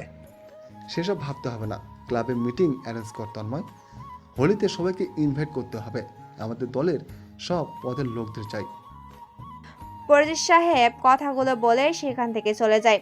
রাজও তার সাথে বেরিয়ে যায়। তন্ময় ফোন করলো কাকে যেন। ফোন রেখে দিয়ে সে চেয়ারে বসল। তখনই পূজা বের হয়। বাহিরের দিকেই যেতে থাকে। তন্ময় জোরে ডাক দেয় পূজাকে। পূজা এগিয়ে আসে তন্ময়ের কাছে। তন্ময় বলে, কি ব্যাপার, তোর চোখ মুখ শুকনো কেন? রাত জাগিস নাকি কিছু ভাবিস? কই, তুই কানা নাকি? সব দিকে নজর রাখতে হয় বুঝলি, বিশেষ করে তোর উপর তো একটু বেশি নজর রাখা দরকার। বাবার কথায় নাচা লোক তুই। এত বেশি সুন্দরী না হলেও পারতি। তবে তন্ময় থাকতে কারো সাহস নেই তোর দিকে তাকিয়ে কিছু বলবে। দেখতে ফেলে চোখ তুলে আনবো আমি। জঘন্য চিন্তা ভাবনা তোদের। প্রেম ভালোবাসা কোনো এলাও না, মনে রাখিস। আমিও এসব করি না। তবে সরাসরি বিয়ে করতে বারণ নেই। ভাবছি তোর বাবাকে বলবো তোর সাথে আমার বিয়ে দিতে, কি বলিস? চুপ থাক হারামি, মজা করিস কেন? মজা কখন করলাম? একটা ছেলে তোর বাবার আদেশেই যে তোকে প্রোটেক্ট করে, এটা সত্য নয়। বিশেষ কারণ আছে বুঝলি। না, বোঝার কোনো দরকার নেই। কাজ আছে, থাক। বাবার অফিসে তোদের মিটিং কল এসেছে, সেখানে আমার যেতে হবে। প্রেসের লোক বুঝলি তো, প্রোটেক্ট আমি নিজেকে করতেই পারি। সেটা তো পারিসই, কিন্তু অন্য ছেলের প্রেমে পড়িস না যেন। আসবো নাকি ড্রপ করে দিবনি? নিজের গাড়ি, অফিস গাড়ি সব আছে, তোর কোনো দরকার নেই। পূজা কথাগুলো রাগী গলায় বলে তন্ময়ের সামনে থেকে চলে যায়। তন্ময় পূজা চলে যাওয়া দেখছে। ফৌজির সাহেব সবাইকে পার্টিতে ডেকেছে, আবির আসেনি। আসার প্রয়োজনও নেই, কারণ আবির মুসলিম। ফৌজির সাহেব আবিরকে ডাকেনি। এমনিতে আবিরের উপর তার রাগ জমা হয়ে আছে। 1 ঘন্টা অফিসের আলাপ করে সবাই চলে যায়। একদিন পর, আজ বিশ্বব্যাপী হিন্দু সম্প্রদায়ে হোলির রং খেলা শুরু হয়ে গেছে। ফৌজির সাহেবের নিজের বিশাল বড় ফাঁকা জমি, সেটা প্রতিদিন খেলার মাঠ হিসাবে ব্যবহৃত হয়ে থাকে। কিন্তু আজ বিশাল বড় একটি স্টেজ সাজানো হয়েছে। স্টেজের চারপাশে বড় বড় 8টা সাউন্ড বক্স রাখা, জোরে গান বাজছে আর স্টেজে নাচ চলছে সকাল থেকেই। বড় থেকে শুরু করে বাচ্চারা রং ছুড়াছুড়ি করছে। বিশাল সিকিউরিটি গার্ড আর পুলিশ চারপাশে ঘুরে বেরিয়েছে। 1000 খানিকের বেশি লোক এই মাঠে উপস্থিত। রীতি, প্রান্ত আর তন্ময় হোলির মাঠে আসছে। পূজা রীতি একটা গলির চিপার সামনে এসে দাঁড়ালো। এত লোক, মানুষের ভর্তি। রীতি বলল, কি ব্যাপার, তোর কি হয়েছে? মুড অফ মনে হচ্ছে। না, এমনি কিছুটা ভয় হচ্ছে। তন্ময় দূরে থেকেও আমার ওপর নজর রেখেছে।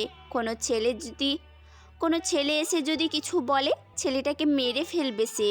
আরে ধুর, ওসব ভাবতে হবে না। স্টেজে দেখ ছেলেগুলো কি সুন্দর নাচতে পারে। কিরে পূজা, এখনো তোর গায়ের রং লাগেনি যে?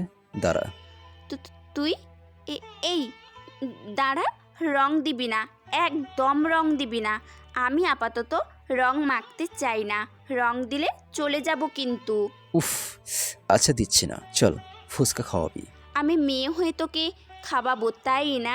তুই ছাড়া, দাঁড়া, তোর বাবা কল করেছে, শুনে আসি। তন্ময় সেখান থেকে চলে যায়। বাংলা গান বাজতে শুরু করেছে। রীতি গানের তালে তালে আস্তে করে নাচা শুরু করলো। রীতি বলল, কি ব্যাপার, কি রং মাখিসনি কেন? আজ আবিরে মুখরিত চারিদিক। যা আবির মাখ। উফ, আবিরের নাম আবির রাখতে কে বলেছিল রীতিদি? রং মানেই তো আবির, আবির মানেই রং। উফ, আবির মাখবো তাই না? মাখবই না একদম। আজকে কেউ আমাকে আবির মাখাতে। পূজা কথাটা শেষ করতে পারেনি। এক মুঠ লাল রঙের দিকে ওর দিকে কে যেন ছুঁড়ে মারল। রীতি আর পূজা তাকায়। মুখে কালো একটা কাপড় বাঁধা, চোখ দুটো খোলা আছে, সাদা পাঞ্জাবি পরা। পূজা কিছু বলতে যাচ্ছিল, আবারও নীল রং পূজার উপর এসে পড়ল। রীতি কিছু বলার জন্য এগিয়ে আসবে, তখনই ওর পিছন থেকে কে যেন ওকে রং ছুঁড়ে মারে। রীতি পিছনে তাকাতে দেখে একটা ছেলে দাঁড়ানো। রীতি বলে, ওই ছেলে কে আপনি? পূজা, এই ছেলেগুলো। রীতি ঘুরে পাশে তাকাতেই দেখে পূজা নেই। পূজা কোথায় গেল? রীতি চারপাশে ঘুরে তাকালো, কিন্তু পূজা কোথাও নেই। রীতির দিকে যে ছেলেটা রং ছুঁড়ে মারছিল, সেই ছেলেটা আবার রং ছুঁড়ে মারে। রীতি এবার রেগে ছেলেটার দিকে যাওয়ার জন্য অগ্রসর হয়। রীতি বুঝতে পারে ছেলেগুলো পূজাকে সরিয়েছে। ছেলেটা দৌড়ায়, রীতিও দৌড়াতে থাকে, কিন্তু পূজা সে কোথায়? কে তার দিকে রং ছুঁড়েছে? রীতি ছেলেটার দিকে দৌড়াতে থাকে। কয়েক মিনিটের ভিতরে ছেলেটা গিয়ে একটা গলির ভিতরে আটকে যায়। ছেলেটা আর সামনে এগিয়ে যেতে পারে না। রীতি এসে সামনে দাঁড়ায়। হাঁপাতে সেই ছেলেটাকেই বলে, কে তুমি?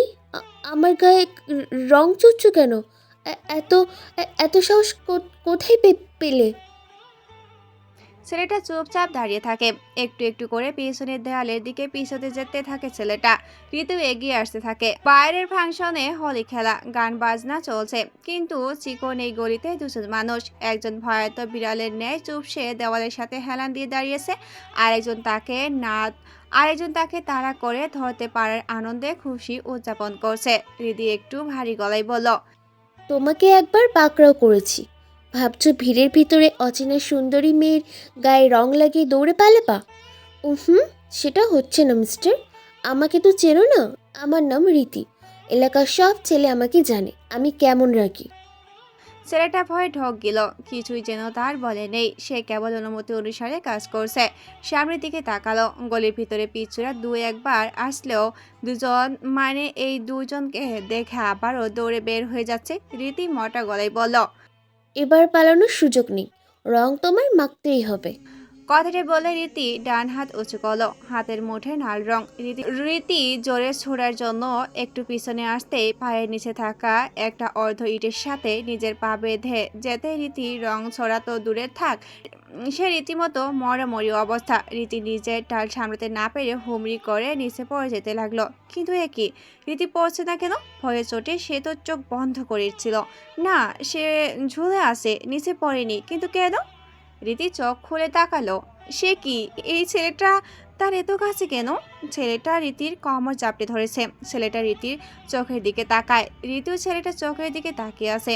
এভাবে বেশ কিছু সেকেন্ড দাঁড়িয়ে থাকে। হঠাৎ বাচ্চাদের চিৎকারে দুজন যেন চমকে যায়। ছেলেটা হ্যাচকা টান দিয়ে রীতিকে সোজা করে, কিন্তু বার সাজলো জোরে টান। রীতিকে জোরে টানতেই রীতির ঠোঁটে এসে লাগলো ছেলেটার গালে। রীতি সহ ছেলেটাও অবাক হয়ে তাকিয়ে থাকে। তারপর পূজার চোখে কে যেন হাত দিয়ে রেখেছে। পূজার মুখ খোলা।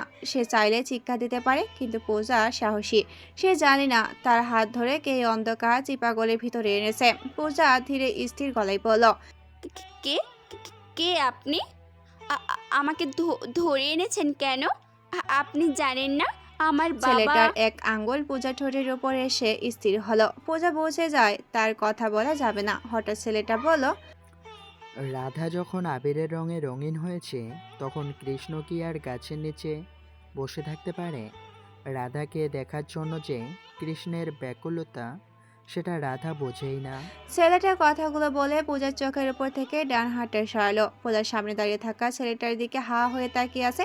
অবশ্য তাকানোটাই স্বাভাবিক, কারণ হাত ধরে টেনে আনার সাহস যে আবির নামের একটা মাত্র ছেলেটারই আছে। হ্যাঁ, এটাই আবির। আর সেই পূজাকে রগ মাখিয়ে সেখান থেকে নিয়ে এসেছে। আর আবির এখানে? আবিরের লোকজন তো আশেপাশে থাকবেই। পূজা থতমত খেয়ে গিয়েছে।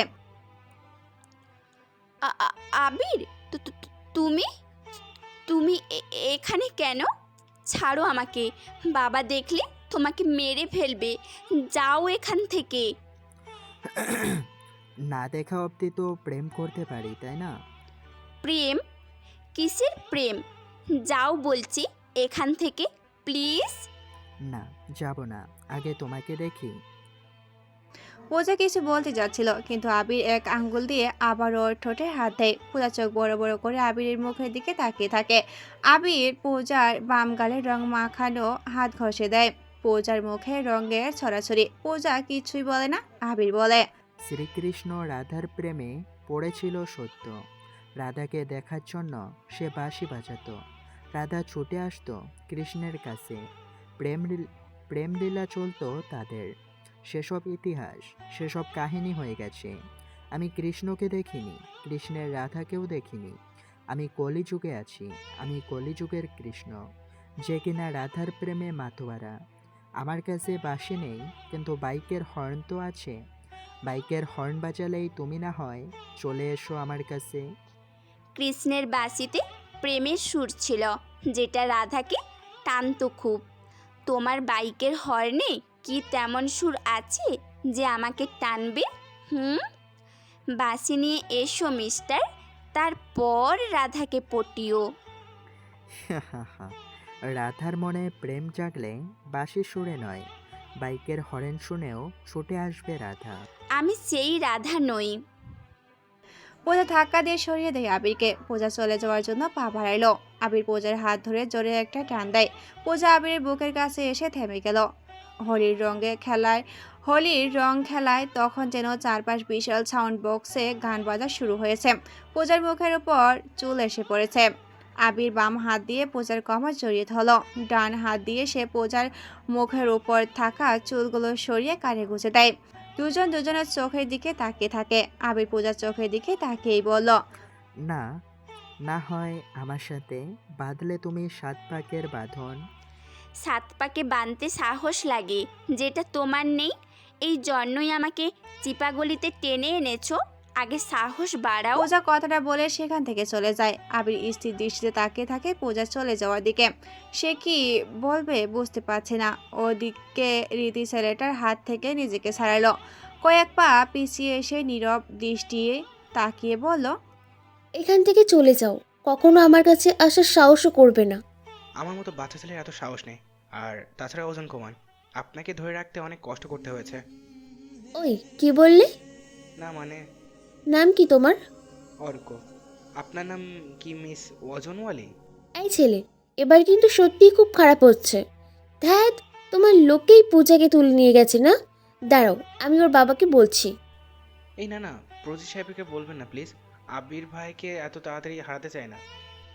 আবির মানে ওই প্রেমিক বয়ের ভাই নাকি তুমি? হ্যাঁ, কেন? আপনি চিনেন নাকি আবিরকে? হ্যাঁ, চিনবো না কেন? এই জন্যই বলি, তোমার এত সাহস কি করে হলো আমার গায়ে রং ছুঁড়ে মারার? আচ্ছা, এবারের মতো মাফ করে দিলাম।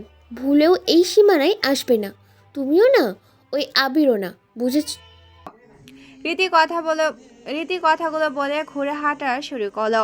অর্ক চুপচাপ দাঁড়িয়ে আছে। রীতি একটু থামলো, কিন্তু সে কোনো কথাই বলল না, ঘুরেও তাকালো না অর্কর দিকে। অর্ক হঠাৎ জোরে চিৎকার করে বলল, আপনি ওজনে ভারী, কিন্তু দেখতে পুরোই আকাশ পড়ি।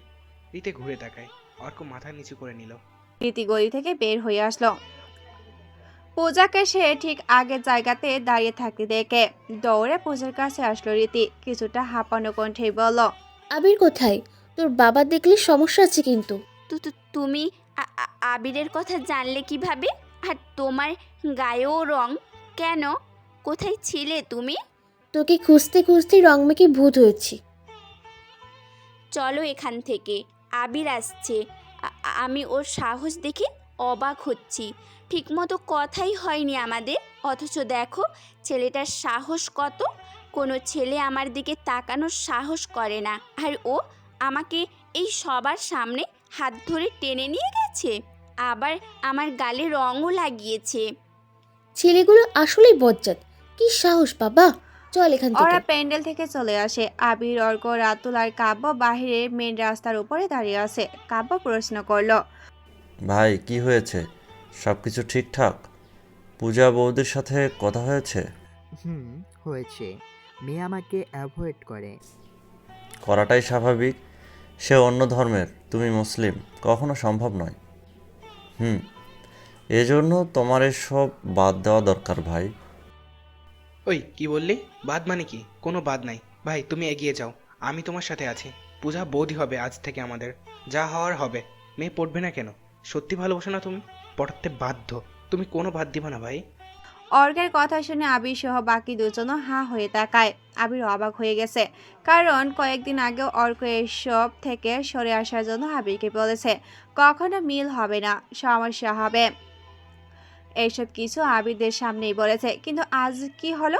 আবিরকে অর্ক নিজেই প্রেম করতে বলে, ঘটনা কি? আবির একটু কাশি দিয়েই বলল, ভাই অর্ক, তুই ঠিক আছিস তো? মানে কি ঠিক থাকবো না কেন? মনে হচ্ছে তো তুই ঠিক নেই। সায়ক আবিরকে বলেছিস পূজার সাথে লেগে থাকতে, কিভাবে সম্ভব? আসলে মানে ভেবে দেখলাম আবির ভাই তো ভালোবাসে, সেই ভালোবাসাটাকে পূর্ণতা দিতে আমাদের সাহায্য করা দরকার। অর্ক কথাগুলো বলে সেখান থেকে চলে যায়। ওরা তিনজন বোকার মতো অর্কে চলে যাওয়ার দিকে দেখছে।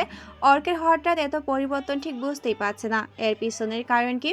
তন্ময় বাড়ির ভিতরে আসলো। রীতি আর পূজাকে বাড়ির ভিতরে গাছের নিচে বসে থাকতে দেখলো। তন্ময় সোজা ওদের সামনে এসে দাঁড়ালো। তন্ময় অবাক হয়ে রীতি আর পূজার দিকে তাকিয়ে থাকে। তন্ময় বলে, কি ব্যাপার, তোর গায়ে রং কেন? আমি জানি না তোকে রং মাখাতে গেলাম, তুই বললি এগুলো ভালো লাগে না। এখন তোরা দুজনে রং মেখে বসে আছিস সেখানে। আর পুরো প্যান্ডেলে তোদেরকে খুঁজলাম, কোথাও পেলাম না। চলে এসেছিস কেন? এত প্রশ্ন, কোনটা রেখে কোনটার উত্তর দেব? আমাকে বলতে পারতি রং মাখামাখি করবি, তা না একাই তোরা সব করেছিস। সে কি? আর তোর থেকে রং মাখতে চাই? মানে? চাই মানে হলো, আসলে একটা পিচ্ছি আছে পূজার অফিসে।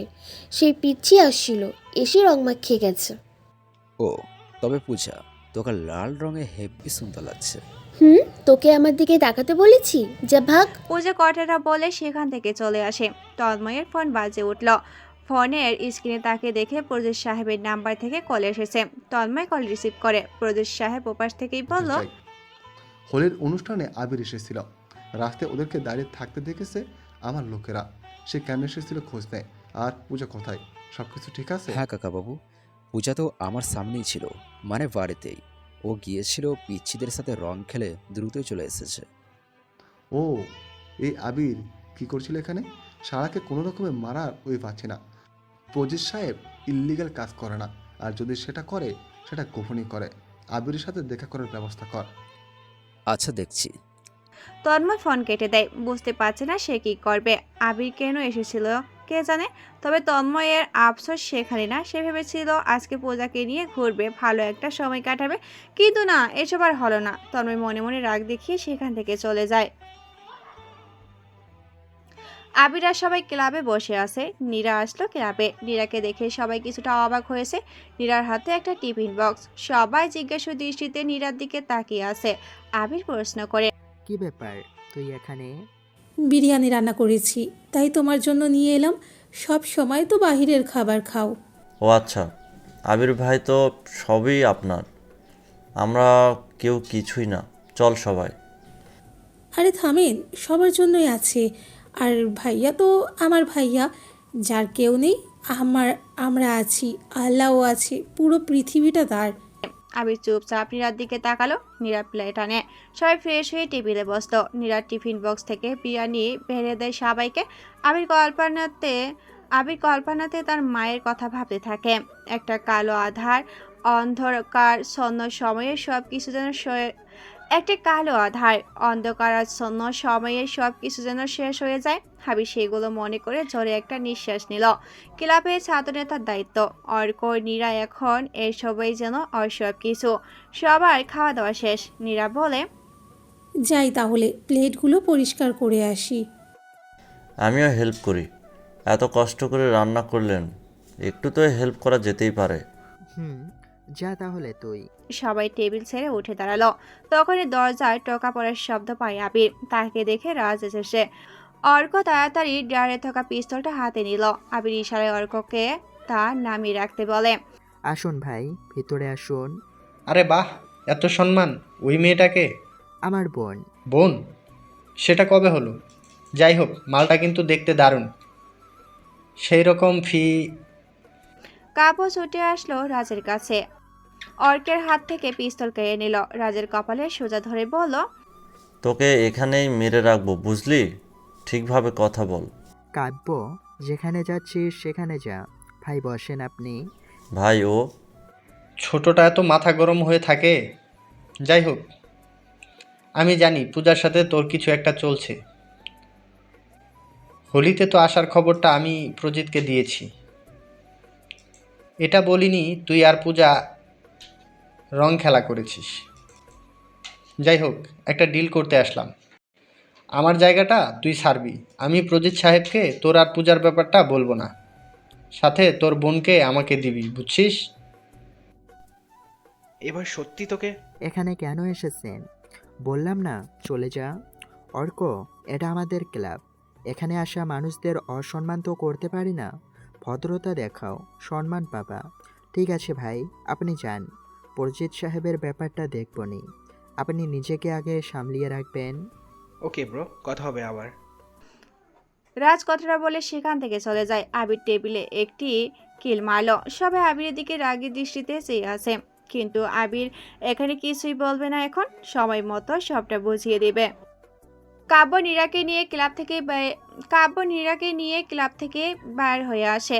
আবিরের কথা মতো নীরাকে কাব্য বাড়িতে পৌঁছে দিয়ে আসার জন্য নীরার পাশাপাশি হাঁটতে থাকে। নীরা বলে, রাজ আমাকে নিয়ে বাজে কথা বলছিল, তাই না? ওগুলো ভাববেন না, ভাই সামলে নেবে। সেটা তো বুঝলাম, কিন্তু আপনি এত রেগে গিয়েছিলেন কেন? যতদূর শুনেছি আপনারা আবিরের জন্য জীবনও দিতে পারেন, কিন্তু রাজ তো আবিরকে এখন কিছু বলেনি। তাহলে আপনার এমন রাগ কোথা থেকে আসলো? সে আপনাকে নিয়ে কিছু বলেছিল, যেটা আমার সহ্য হয়নি, ভালো লাগেনি। কেন? আমাকে কিছু বললে তাতে আপনার কি? জানি না, তবে আমার সামনে আপনাকে কেউ কিছু বললে কি? তাকে মেরে ফেলবো। এত সাহস? সাহস নয়, এটা রাগ। রাগ? কিসের রাগ? আপনার বাড়ির সামনে চলে এসেছি, বাই। কাব্য কথাটা বলে সেখান থেকে চলে আসার জন্য পা বাড়ায়। নীরা স্থির হয়ে দাঁড়িয়ে কাব্যকে ডাকলো, শুনুন, এত রাগ দেখাবেন না, আমার জন্য তো মোটেও না। আচ্ছা। সাবধানে যাবেন, আবার আসবো। কখন? হয়তো বিকালে। আচ্ছা। এই শোনো না, প্রতিদিন ভালোবাসার নতুন নতুন গল্প পেতে ও শুনতে চাইলে আমাদের আলোর ডায়েরি চ্যানেলটি সাবস্ক্রাইব করে পাশে থাকা বেল আইকনটি বাজিয়ে দিও, কেমন? কাব্য কথাটা বলে সেখান থেকে হর্ন হর্ন করে চলে আসে। সে মনে মনে খুশি অনেকটা, কিন্তু এই খুশির কারণ কাব্য আপাতত জানে না। তবে নীরার সাথে কথা বলাটা যেন খুশির ব্যাপার। প্রজিত সাহেবের অফিসে বসে আছে আবির। আবিরের সামনে প্রজিত সাহেব, তন্ময় রাজ বসা। প্রজিত সাহেব আবিরের দিকে তাকিয়ে সিগারেট টেনে যাচ্ছে। আবির চুপচাপ অন্যদিকে তাকিয়ে আছে। প্রজিত সাহেব সিগারেটের অর্ধেক স্টেটে রেখে আবিরকে বলে, আবির, তোমার সাথে আমার রাজনৈতিক দ্বন্দ্ব নেই, আর না তুমি আমার বিরোধী দলের কেউ। তুমিও যে লীগের আন্ডারে কাজ করো, আমিও সেই লীগের সভাপতি। দল তোমারও আছে, আমারও আছে। এমপি কেবল নামে আমি। তোমার সাথে সামাজিক কিছু দ্বন্দ্ব দেখেছি। আমি চাই না তোমার সাথে এই দ্বন্দ্বটা বড় রূপ নিক। তুমি যা যা করেছো তার জন্য ক্ষমাপত্র লিখবা, আর তন্ময়ের কাছে মাপ চেয়ে চলে যাও। আবির প্রজিত সাহেবের দিকে তাকালো। এতক্ষণ আবির ওটাকে পাত্তাই দিচ্ছিল না, মানে ঠিকভাবে তাকায়নি সে।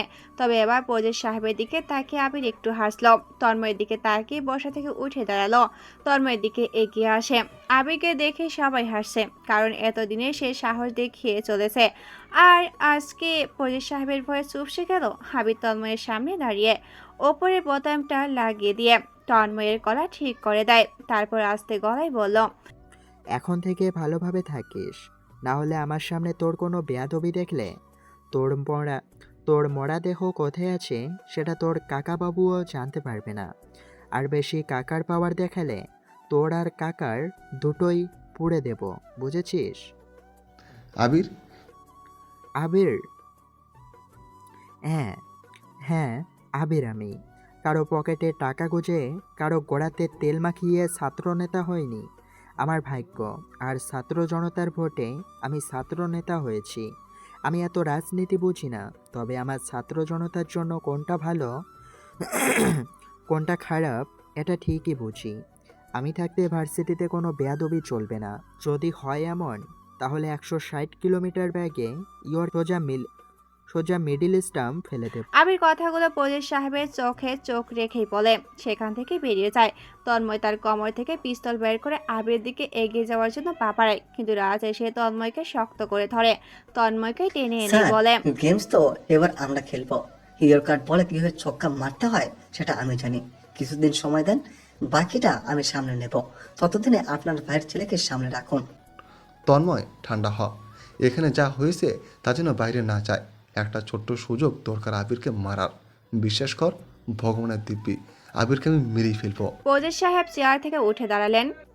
তন্ময়ের মাথায় রাগের বিশালতা যেন কমছেই না, কিন্তু রাজ ঠান্ডা মাথাতেই আছে। কারণ রাজ জানে আবিরের দুর্বলতা কোথায়, আর সে ওটারেই গেম খেলার জন্য প্রস্তুত হচ্ছে। কিন্তু তার আগে আবির পূজার কম্বিনেশনটা দরকার। সন্ধ্যা হয়েছে, বেশ কিছু সময় হলো। আবির বাইক নিয়ে বের হলো। আবিরের লোকজন কেউ এখন নেই। সে পূজাকে দেখতে যাচ্ছে। বাইক স্টার্ট করতে কে যেন দৌড়ে ওর বাইকের পিছনে বসলো। আবিরকে কে বলে ডাকতে পিছনে বসা ছেলেটি বলল, ভাই, আমি অর্ক। তুমি বৌদির সাথে একা দেখা করতে যাবে কেন? আমি তো আছি, কোনো সমস্যা হলে আমি সামলাবো। একা গেলে যদি তোমার কোনো বিপদ হয় তাহলে কি করবা? আমি আছি না, চলো চলো। অর্ক, কি হয়েছে তোর? হঠাৎ এত চেঞ্জ, বল আমাকে। আজব, তোমাকে ভালোবাসি ব্রো, চলো তো। অর্কের কথা শুনে আবির মুচকি হাসলো। সে আর কি করবে? বাইকে স্টার্ট দিয়ে পূজার বাড়ির দিকে যেতে থাকে। ওদিকে নীরা তার বাড়ি থেকে বের হতে দেখা কাব্য দাঁড়িয়ে আছে। নীরা অবাক হয়। সে দ্রুত হেঁটে কাব্যর পাশে এসে দাঁড়ালো। কাব্য নীরাকে দেখেই বলল, আসলে এদিকে একটা ডাক্তারের দোকান আছে, আমি মেডিসিন আনতে আসছিলাম।